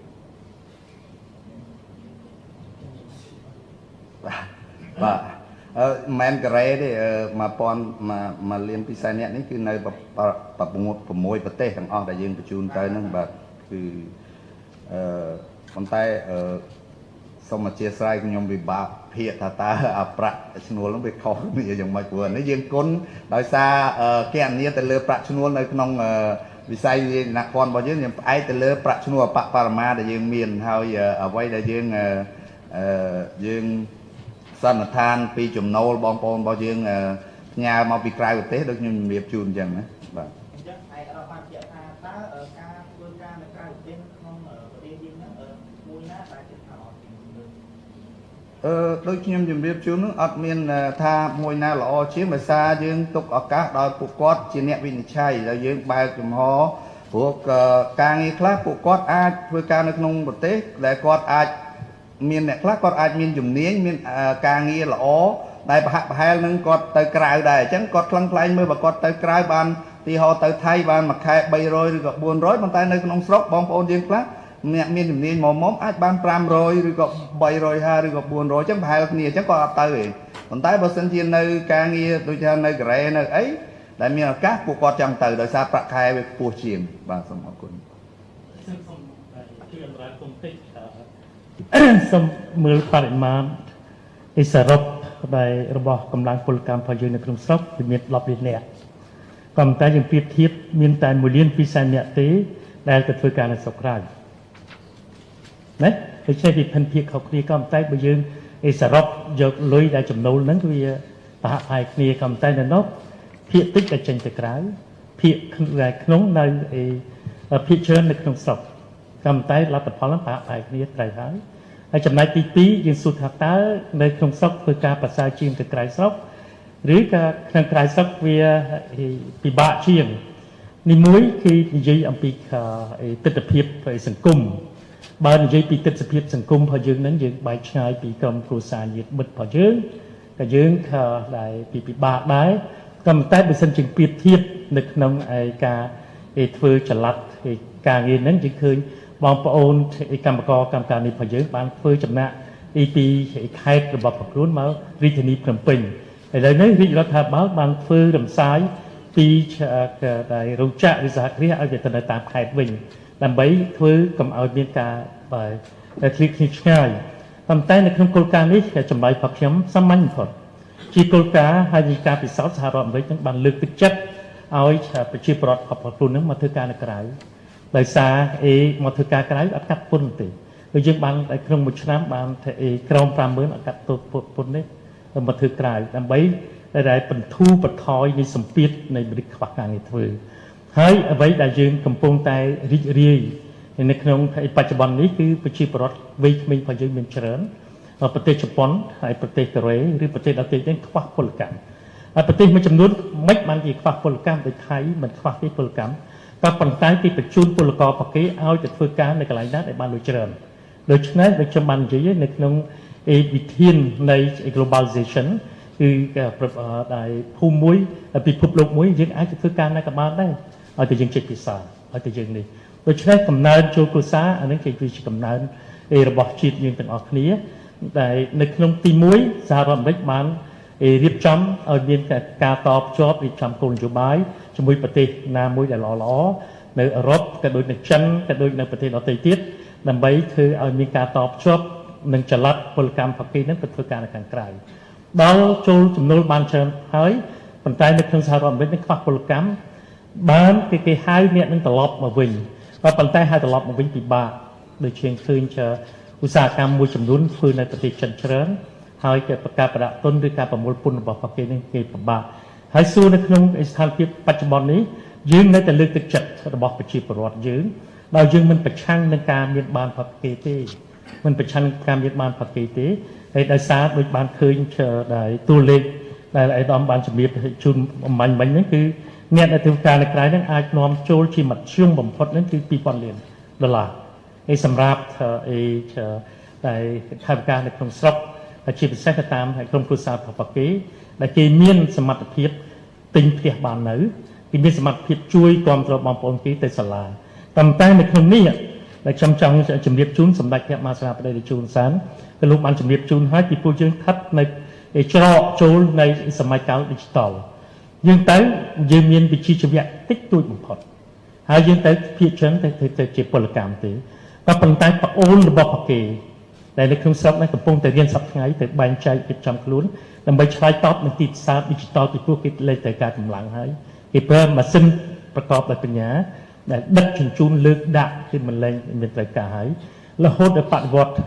ឧស្សាហកម្មទី5ហ្នឹងគេរៀបចំធ្វើឲ្យម៉ាស៊ីនហ្នឹងមានបញ្ញាដូចមនុស្សឡើយហើយគេឈប់ទៅការមនុស្សហើយតើយើងទៅធ្វើយ៉ាងម៉េចតើយើងរងចាំដល់គេប្រើម៉ាស៊ីនទាំងអស់នោះហើយបានយើងបញ្ជូនមនុស្សទៅអត់ទេអានេះជាសម័យកាលដ៏ល្អបំផុតសម្រាប់កម្ពុជាទៅដណ្ដើមយកលុយម៉ាស៊ីនមកហើយទុកឲ្យសម័យក្រោយនេះក្មេង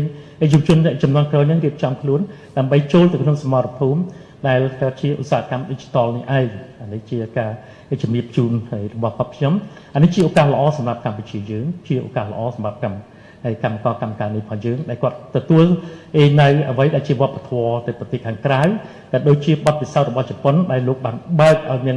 វប្បធម៌ខាងក្រៅចូល Air Dimension ហ្នឹងបានធ្វើឲ្យជប៉ុនកើនឡើងឥឡូវនេះយើងឃើញកំណើនបញ្ញាបត្រ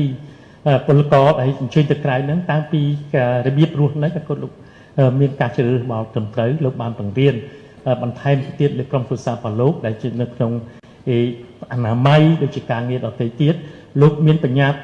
ត្រក្នុងការប្រជែងគំនិតក្នុងកិច្ចកសាងស្រុកនេះឯងដូច្នេះហើយនេះជាកម្លាំងបណ្ដាក់ទុនដែលរាជរដ្ឋាភិបាលខំប្រឹងធ្វើយ៉ាងម៉េចដើម្បីឲ្យមានការតភ្ជាប់ដែលលទ្ធភាពផ្ដល់ដល់កម្មករកម្មកិច្ចការនេះរបស់យើងជើញទៅធ្វើការក្រៅតាមរយៈច្បាប់តភ្ជាប់ដោយរយៈច្បាប់ហើយយើងរៀបចំមួយទៀតឲ្យចល័ត ចល័តហ្នឹងគឺរៀបចំធ្វើយ៉ាងដូចម្ដេចដើម្បីឲ្យឯពលកររបស់យើងហ្នឹងមិនមែនគ្រាន់តែប្រើឯកម្លាំងបាយទេគឺតែជាបច្ចេកទេសដែលអាចចូលរួមឯប្រើប្រាស់នៅតែវិជាដែលវិជាសាស្ត្រឯទំនើបបន្តទៀតអានេះសូមអរគុណអញ្ចឹងមានសំណួរអីបន្តថែមទៀតទេបានជើញបាទសូមជំរាបជូនខាង Fresh News មិញដែលអាចសួរខ្ញុំមកច្រឡំឲ្យខ្ញុំពិបាកឆ្លើយមិញឲ្យរឿងប្រាក់ខុសគ្នាដោយសារប្រាក់ថាផ្ញើមកជាងឆ្នាំជាង$2000 លាននេះមិនមែនបានន័យថាបងប្អូនពលកររបស់យើងរកបានទាំងអស់ហ្នឹងផ្ញើមកទេយើងគ្រាន់តែគណនាឧទាហរណ៍នៅថៃយើងគាត់អាចរកបាន$300ឬក៏$400ប៉ុន្តែគាត់ផ្ញើតែ150ទេអាហ្នឹងយើងអត់ទាន់គិតកូរ៉េជប៉ុនហើយនឹងប្រទេសមួយចំនួនទេអញ្ចឹងហើយបានឃើញប្រាក់ជាង2000នឹងហើយក្នុងស្រុករបស់យើងគុណទៅលើប្រាក់ប្រាក់ឈ្នួលបរមាបងប្អូនពលករកម្មកររបស់យើងហើយបូកនឹងប្រាក់អត្ថប្រយោជន៍ផ្សេងអញ្ចឹង84ជាង840000នាក់នេះយើងគុណទៅឃើញជាង$2800 លានហ្នឹងអញ្ចឹងបាទអានេះជាគម្លាតដែលថាអាចច្រឡំគ្នាមិញហ្នឹងបាទសូមអរគុណសូមជួយ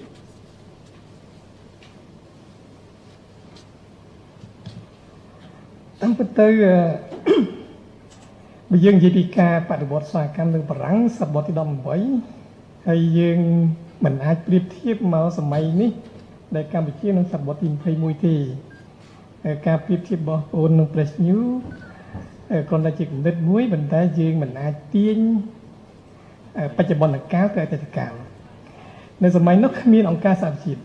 ហើយនៅសម័យនោះបារាំងក៏គ្មានរដ្ឋធម្មនុញ្ញដែររដ្ឋធម្មនុញ្ញបារាំងមានឆ្នាំ1946រដ្ឋធម្មនុញ្ញខ្មែរយើងឆ្នាំ1947ក្រោយបារាំងមួយឆ្នាំអញ្ចឹងហើយបរិបទនៃសិទ្ធិមនុស្សសម័យនោះសូម្បីពាក្យសិទ្ធិមនុស្សមិនទាន់មានផងទើបតែយើងបញ្ចូលប្រើប្រាស់នៅបន្ទាប់ពីការបញ្ចប់សង្គ្រាមលោកទី2ទេដែលយើងប្រើពាក្យសិទ្ធិមនុស្សនេះហើយជាផ្លូវការទី2យើងមិនអាចប្រៀបធៀបស្ថានភាពសិទ្ធិមនុស្សនៃរដ្ឋមួយទៅនឹងរដ្ឋមួយបានទេពីព្រោះសិទ្ធិមនុស្សគឺជាសេចក្តីត្រូវការសេចក្តីទទួលយករបស់ប្រជាជាតិមួយនៅក្នុងរដ្ឋអធិបតេយ្យមួយយើងមិនអាចយកការប្រើប្រាស់សិទ្ធិរបស់យើងទៅប្រៀបធៀបការប្រើប្រាស់សិទ្ធិរបស់គេវាអាស្រ័យទៅនឹងបែបបទនៃការគ្រប់គ្រងប្រពៃណីវប្បធម៌ចំណង់ចំណូលចិត្តទី2ទី3សិទ្ធិមនុស្សគ្មានស្តង់ដារទេការប្រើពាក្យថាស្តង់ដារសិទ្ធិមនុស្សខ្ញុំមិនទាន់យល់ថាតើស្តង់ដារហ្នឹងវាជាអ្វីនរណាជាអ្នកកំណត់ស្តង់ដារនរណាជាអ្នកវិតម្លៃអំពីស្តង់ដារអញ្ចឹងស្តង់ដារសិទ្ធិមនុស្សគឺភាពភាគច្រើននៃមនុស្សក្នុងជាតិមួយនឹងឯងភាពនៃការទទួលស្គាល់ជាលក្ខណៈអន្តរជាតិនៅក្នុងក្របខ័ណ្ឌសិទ្ធិមនុស្សអន្តរជាតិដូច្នេះហើយយើងឃើញថាប្រទេសកម្ពុជាយើងក្តីប្រទេសនានាលើសកលលោកក្តីគ្មានប្រទេសណាម្នាក់ដែលគ្មានការរំលោភសិទ្ធិមនុស្សទេប្រទេសទាំងអស់សុទ្ធតែមានការរំលោភសិទ្ធិមនុស្សប៉ុន្តែកម្រិតនៃការរំលោភសិទ្ធិមនុស្សវាមានទំហំខុសគ្នាដែលទៅតាមស្ថានភាពនយោបាយទៅតាមចំណេះដឹងទៅតាមធនធានមនុស្សទៅតាមវប្បធម៌នៃបណ្ដាប្រទេសនីមួយៗឥឡូវខ្ញុំឧទាហរណ៍មួយនៅកិច្ចការពីរបាយការណ៍ UPR របស់សហរដ្ឋអាមេរិកឆ្នាំ2015ប្រទេសអាមេរិកយើងមានប្រទេសចូលរួមស្ដាប់117ប្រទេសហើយអនុសាសន៍ដែលគេផ្ដល់ឲ្យ343អនុសាសន៍ហើយអាមេរិកទទួលយក264អនុសាសន៍នៅឆ្នាំ2014នឹងដែរដែលជាជុំទី2នៃកម្ពុជាយើងមាន76ប្រទេសចូលរួមយើងមាន205អនុសាសន៍ផ្ដល់ឲ្យយើងមាន162អនុសាសន៍ដែលរដ្ឋាភិបាលទទួលយកអញ្ចឹងការផ្ដល់អនុសាសន៍នេះគឺជាការកែលម្អជាការចែករំលែកបទពិសោធន៍នៅគោលដៅនៃការលើកកម្ពស់ការគោរពសិទ្ធិមនុស្សមិនមែនជាការវិតម្លៃប្រទេសនេះអាក្រក់អញ្ចេះប្រទេសនោះអាក្រក់អញ្ចេះទេអនុសាសន៍ច្រើនឬតិចវាគ្រាន់តែជារូបភាពនៃការចែករំលែកបទពិសោធន៍ហើយបច្ចុប្បន្ននេះជុំទី3នេះយើងមាន198អនុសាសន៍រដ្ឋាភិបាលទទួលយក173អនុសាសន៍ពីព្រោះអនុសាសន៍ទាំងអស់នោះជាអនុសាសន៍ដែលវាតម្លៃល្អទទួលស្គាល់ការពិតនិងជំរុញរដ្ឋាភិបាល ធ្វើឲ្យកាន់តែប្រសើរនៃការលើកកម្ពស់សិទ្ធិមនុស្សចំណុចទី4ការវិតម្លៃអំពីការរំលោភសិទ្ធិមនុស្សខ្ញុំផ្ដល់ជា concept ហើយសូមឲ្យបងប្អូនពិចារណាដល់គ្នាកំថារដ្ឋាភិបាលនិយាយមកគ្មានឃើញទួលយកការរំលោភសិទ្ធិមនុស្សវាមិនមែនជាការត្រឹមត្រូវទេពីព្រោះនៅក្នុងរបាយការណ៍របស់ជាតិយើងផ្ញើទៅអង្គការសហជាតិយើងតែងតែរំលឹកចេញនៅចំណុចខ្វះខាតបញ្ហាប្រឈមនានាដែលរដ្ឋាភិបាលធ្វើកន្លងមកមិនបានល្អដូច្នេះហើយពីមួយឆ្នាំទៅមួយឆ្នាំរដ្ឋាភិបាលតែងតែព្យាយាមក្នុងការលើកកម្ពស់ក្នុងការធ្វើឲ្យកាន់តែប្រសើរថែមទៀតសិទ្ធិមនុស្សឥឡូវស្អីទៅជាការរំលោភសិទ្ធិមនុស្សទី1គឺថាការបំពេញមិនបានត្រឹមត្រូវតាមមាត្រានៃអនុសញ្ញាដែលកម្ពុជាដែលរដ្ឋជាសមាជិកឧទាហរណ៍កម្ពុជាជាសមាជិកនៃអនុសញ្ញា8សុថាតើយើងបានបំពេញលក្ខខណ្ឌដែលមានចែងនៅអនុសញ្ញានឹងត្រឹមត្រូវហើយឬនៅឧទាហរណ៍បញ្ហាពន្ធនាគារនៅក្នុងមាត្រានៃកតិកាសញ្ញាស្តីពីសិទ្ធិពលរដ្ឋគេបានចែងថាពន្ធនាគារត្រូវមានទំហំធំមានខ្យល់អាកាសមានពន្លឺមានរបបអាហារនិងការឃុំឲ្យមានចំនួនសមស្របឥឡូវនេះនៅកម្ពុជាយើងគាត់ទៅគុកហិសមកបន្ទប់ហ្នឹងការស្តង់យើងតាមទំហំនៃបន្ទប់យើងអាចដាក់បាន50នាក់ឥឡូវឡើងដល់70 80នាក់សុទ្ធតែបើយើងគ្មានបន្ទប់ពន្ធនាគារយើងចាប់ជនល្មើសឬជនសង្ស័យនោះទៅដាក់នៅឯណាយើងមិនបង្ខំចិត្តទៅដាក់នៅហ្នឹងសិនចៅការសហជីវិតវាម្ល៉េះថាយើងរំលោភសិទ្ធិមនុស្សដោយសារយើងញាត់មនុស្សក្នុងបន្ទប់ឃុំគ្មាន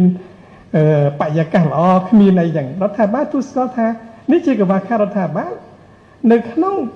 ការកសាងពន្ធនាគារអញ្ចឹងហើយបាទយើងប្រឹងប្រែងស្វែងរកចំនួនបឋមប្រទេសអូស្ត្រាលីជាប្រទេសឈានមុខគេដែលជួយកសាងពន្ធនាគារនៅកម្ពុជាហើយយើងនឹងប្រឹងប្រែងពង្រីកកិច្ចការនេះនៅទី2គឺបទរំលោភអំណាចវាសមត្ថកិច្ចដែលទៅប៉ះទូនីតិភារកិច្ចខុសទៅបំពានសិទ្ធិពលរដ្ឋនេះជាការរំលោភសិទ្ធិមនុស្សចំណុចទី3អយុត្តិធម៌សង្គម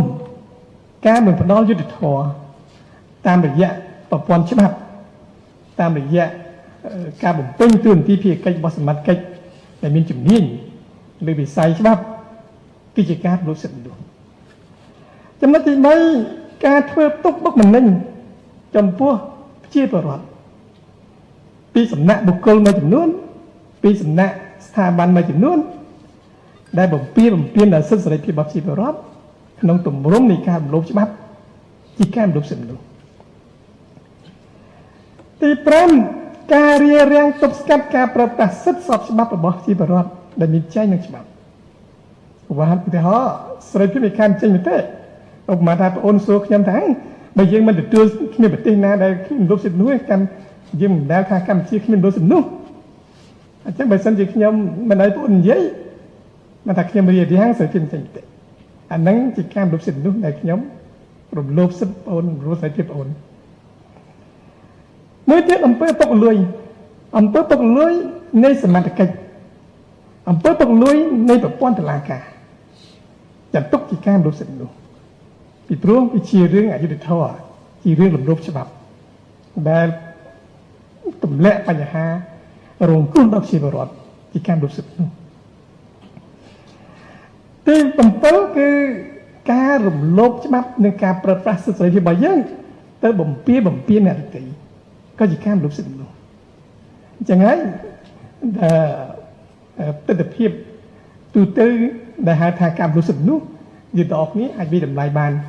នៅក្នុងក្របខ័ណ្ឌមួយដែលយើងឃើញថាតើកម្រិតនៃការអនុវត្តសិទ្ធិមនុស្សនៅកម្ពុជាមានបានប៉ុណ្ណាហើយកម្រិតនៃការអនុវត្តសិទ្ធិមនុស្សនៅប្រទេសគេមានប៉ុណ្ណាដូច្នេះហើយជាកម្រិតនៃការអនុវត្តប៉ុន្តែជាទូទៅការវិតម្លៃជាទូទៅពីសហគមន៍រដ្ឋជាតិមកលើរដ្ឋាភិបាលកម្ពុជាតាមរយៈការវិតម្លៃផ្ដល់ឲ្យសាសលើរបាយការណ៍ដែលយើងទៅការពារកន្លងមកនេះគឺជារួមពីវិតម្លៃកម្ពុជាមានការគ្រប់សិទ្ធិមនុស្សល្អជាងបណ្ដាប្រទេសមួយចំនួនក្នុងតំបន់និងជាងបណ្ដាប្រទេស ជាច្រើនលើសកលលោកនេះជាមោទនភាពសម្រាប់ប្រជាពលរដ្ឋយើងហើយរដ្ឋាភិបាលនឹងបន្តប្រឹងប្រែងលើកកម្ពស់និងជំរុញឲ្យមានការគ្រប់សិទ្ធិមនុស្សបន្ថែមទៀតសូមអរគុណខ្ញុំជឿថាពេលវេលាវាជិតដល់ពេលនឹងដល់ពេលបញ្ចប់ហើយក៏សូមថ្លែងអំណរគុណចំពោះអាយដាមវាគ្មិនទាំង3អាយដាមអនុរដ្ឋលេខាធិការងុយរិទ្ធអាយដាមសំអូននិងអាយដាមកតាអូនហើយលោកបានចូលមកជួបជ្រែងក្នុងការបញ្យល់ប្រាប់ហើយតាមដល់ប្រជាពលរដ្ឋតាមរយៈអ្នកសារព័ត៌មានដែលកំពុងតែផ្សាយផ្ទាល់ឬក៏រៀបចំផ្សាយតទៅទៀតហើយជាទីបញ្ចប់នេះបានជើង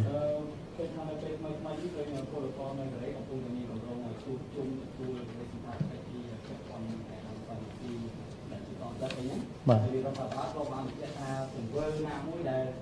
ពាក់ព័ន្ធនឹងគាត់ទៅជាទង្វើខុសច្បាប់អញ្ចឹងទង្វើនៃការជួបជុំអ្នកក្រុមធ្វើឡើងនៅឯករាជ្យក្នុងខ្លួនអាចចាត់ទុកជាទង្វើខុសច្បាប់ដែរទេហើយបើជាទង្វើខុសច្បាប់តែរដ្ឋាភិបាលនឹងមានជាកាយដែរទេហើយពាក់ព័ន្ធ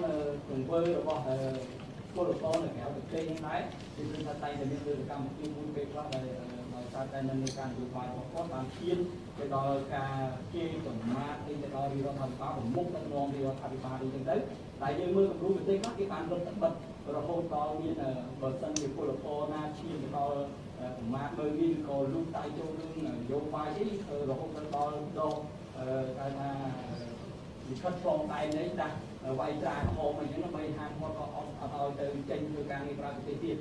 ដូច្នេះរដ្ឋាភិបាលមកដល់ពេលនេះយើងនៅតែប្រើធម៌មេត្តាដដែលឬក៏នឹងមានការក្រុមចាត់វិធានការដែរទេព្រោះថាពេលខ្លះពួកគាត់ប្រើសកម្មភាពមកដូចជា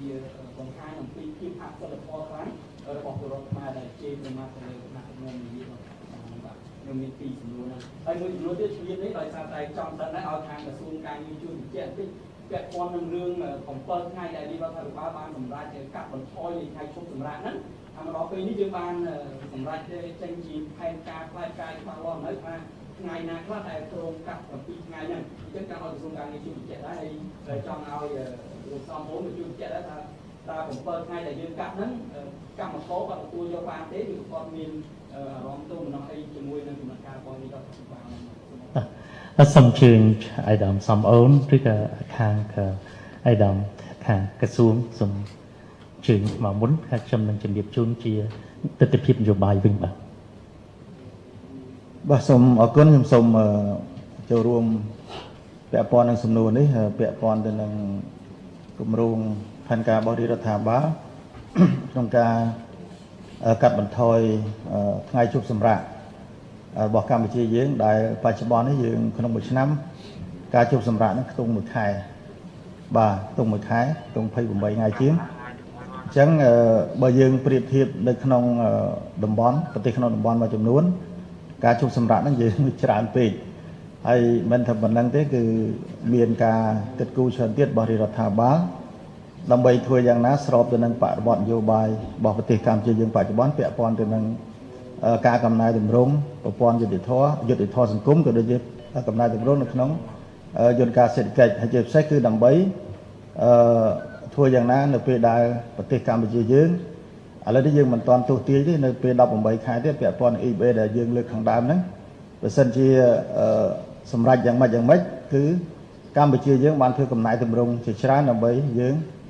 ទប់ទល់នៅស្ថានភាពទាំងអស់ហ្នឹងអញ្ចឹងទេក្នុងនាមខ្ញុំជាអ្នកសហជីពគឺយើងបានត្រៀមខ្លួនរួចហើយដើម្បីចូលរួមជាមួយរដ្ឋាភិបាលក្នុងការកំណែតម្រង់នៅក្នុងករណីផ្សេងៗដែលពាក់ព័ន្ធទៅនឹងរឿងរបស់កម្មករយើងធ្វើយ៉ាងណាដើម្បីឲ្យស្ថានភាពសេដ្ឋកិច្ចនៅក្នុងប្រទេសកម្ពុជាយើងល្អប្រសើរទៅមុខទៀតបាទ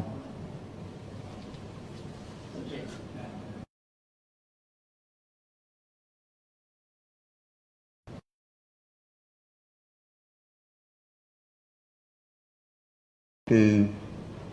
ដូចអាយដាមអត់លោកបានទទួលព័ត៌មានហើយនៅក្នុងវេទិការវាងរដ្ឋនិងឯកជនលើកទី18គឺថាមានគម្រោងកាត់បន្ថយថ្ងៃឈប់សម្រាកនឹង7ថ្ងៃប៉ុន្តែបច្ចុប្បន្ននេះយើងកំពុងតែនឹងសិក្សាហើយយើងនឹងពិភាក្សាក្នុងយន្តការត្រីភាគីដើម្បី ថាតើថ្ងៃណាខ្លះដែលយើងកាត់ហើយបូកសងថ្ងៃណាវិញប៉ុន្តែអត់ទាន់បានកំណត់ថាជប់ថ្ងៃណាខ្លះទេប៉ុន្តែដូចជានៅក្នុងគម្រោងអញ្ចឹងគឺយើងនឹងកាត់បន្ថយសម្រាប់ឆ្នាំថ្ងៃជប់សម្រាប់ឆ្នាំ2020នេះគឺនៅកាត់7ថ្ងៃចេញវិញពីថ្ងៃជប់សម្រាប់ដែលក្នុងឆ្នាំ2019កន្លងមកបាទសូមអរគុណ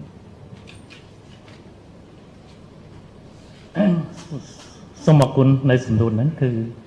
ទី1រាជរដ្ឋាភិបាលកម្ពុជានេះបានបង្ហាញពិភពលោកនៅអ្វីទៅគឺការគោរពសិទ្ធិនយោបាយរបស់ប្រជាពលរដ្ឋខ្មែរទោះទៅនៅទីណាក៏ប្រជាពលរដ្ឋខ្មែរនឹងអាចមានសិទ្ធិនយោបាយក្នុងការចេញយោបល់នោះដែរបានស្គាល់ថារាជរដ្ឋាភិបាលជារដ្ឋាភិបាលមួយកើតចេញពីមហាជនហើយយើងតែងតែស្ដាប់ពីការលើកឡើងរបស់មហាជនជានិច្ចកាលយើងមិនបានធ្វើអ្វីដែលជាបដកម្មប្រឆាំងក្តៅកគុកសម្រាប់អ្នកទាំងអស់នោះទេហើយសិទ្ធិនយោបាយហ្នឹងក៏យើងត្រូវតែព្យាយាមគោរពរហូតដល់ទៀតចំណុចទី2គឺបង្ហាញពីគុណធម៌និងសិលធម៌ដ៏ឧត្តមឧត្តមខ្ពង់ខ្ពស់របស់សម្ដេចព្រះមហាសេនាបតីតេជោហ៊ុនសែនដែលលោកតែងតែប្រោសប្រណីដល់យុវជនកម្មករកម្មការិនីនៅក្នុងដើម្បីឲ្យលោកយល់អំពីថាបេសកកម្មរបស់ប្រខ្លួនទៅនោះគឺការស្វែងរកប្រាក់បំណាច់ចិញ្ចឹមគ្រួសារក៏ប៉ុន្តែមិនខ្ទប់មិនឲ្យគេមានសិទ្ធិក្នុងការបញ្ចេញយោបល់ពាក់ព័ន្ធនឹងរឿងសិទ្ធិនយោបាយនោះទេអានឹងជាគុណធម៌ដ៏ខ្ពស់ដែលជាទីគោរពរបស់មហាជនទូទៅដែលគេបានផ្ដល់សញ្ញាឆ្នោតឡើងព្រឹកទឹកព្រឹកដីជូនដល់សម្ដេចនេះជាគុណធម៌ខ្ពស់ណាស់លទ្ធភាពដែលរាជរដ្ឋាភិបាលអាចធ្វើបានចំពោះមេខ្យល់ណាដែលគេធ្វើបដកម្មខ្លាំងយើងអាចសុំធ្វើបញ្ចប់នៅទឹកទីការដើម្បីបញ្ជូនខ្លួនគេមកវិញអានឹងចឹងក៏ប៉ុន្តែកាលណាយើងធ្វើខ្លាំងគេធ្វើខ្លាំងចឹងគេមាននិន្នាការពីរនិន្នាការទី1គ្រាន់តែជាគេចង់បានហើយស្នាក់នៅប្រទេសក្នុងសំសិទ្ធជ្រកកម្មនយោបាយនៅកន្លែងនោះម្លោះហើយគេខំប្រឹងធ្វើចលនាសកម្មភាពនោះដូចជាប្រទេសជប៉ុនអ្នកដែលប្រឹងប្រែងចង់ធ្វើចលនាប្រឆាំងរាជរដ្ឋាភិបាលគេតាមរយៈមេធាវីផកគេសំសិទ្ធជ្រកកម្មនយោបាយនៅប្រទេសជប៉ុនហើយអ្នកទាំងអស់នោះរដ្ឋាភិបាលរបស់ជប៉ុនគឺមិនអនុញ្ញាតឲ្យអ្នកនឹងវិលត្រឡប់មកកម្ពុជាទេអានឹងគឺជាការបាត់បង់មាតុភូមិរបស់ប្រគេបាត់បង់ក្រុមគ្រួសាររបស់ប្រគេគួរឲ្យសោកស្ដាយហើយនៅក្នុងលទ្ធភាពរបស់រាជរដ្ឋាភិបាលគឺយើងដកទឹកដីការយើងសុំកិច្ចសហការជាមួយនឹងក្រសួងការបរទេសឬក៏ក្រសួងការងាររបស់ខាងក្រៅស្រុកហ្នឹងបញ្ជូនទៅពលករដកមកវិញតែប៉ុណ្ណឹងនេះជាសារមួយគោរពជំរាបជូនដល់កម្មករកម្មការនេះទាំងអស់ដែលនៅឯនេះសម្បត្តិនឹងសូមមេត្តាប្រយ័ត្នប្រយែងនៅក្នុងសាច់រឿងហ្នឹងហើយសូមគោរពនៅគុណធម៌សិលធម៌របស់សម្ដេចព្រះមហាសេនាបតីតេជោហ៊ុនសែនផងគឺយើងបានប្រឹងប្រែងខ្លាំងណាស់ដើម្បីចងមេត្តា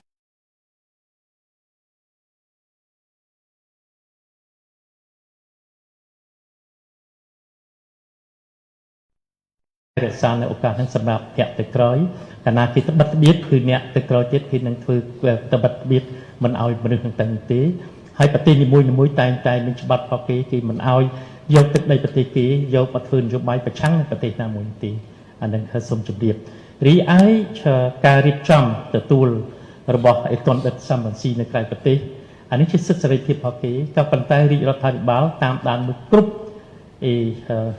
អ្នក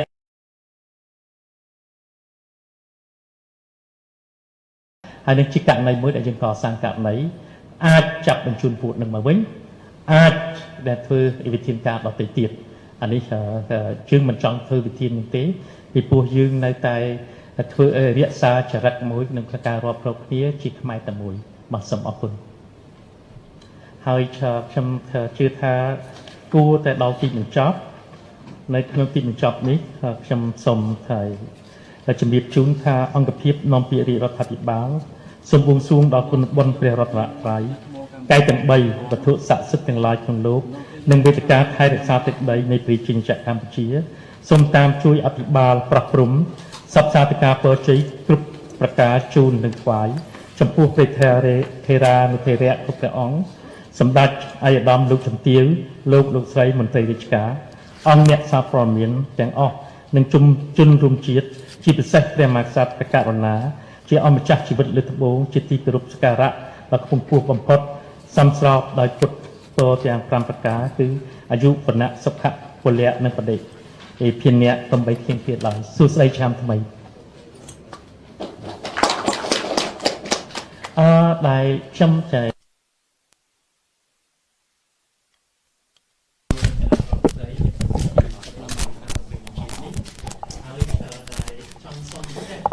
បាទទូរទស្សន៍ជនអំបញ្ញមិញនេះគឺទូរទស្សន៍ជនទៅនឹងបានតាមដានទស្សនានៃការផ្សាយផ្ទាល់របស់ទូទស្សន៍ Fresh News ពាក់ព័ន្ធនឹងការធ្វើសន្និសីទព័ត៌មានរបស់រាជរដ្ឋាភិបាលអ្នកនាំពាក្យរាជរដ្ឋាភិបាលកម្ពុជាពាក់ព័ន្ធនឹងការអនុវត្តសិទ្ធិរបស់កម្មករនៅក្នុងប្រទេសកម្ពុជារបស់យើងហើយយើងឃើញថាភាគីពាក់ព័ន្ធទាំងរាជរដ្ឋាភិបាលទាំងភាគីសហជីព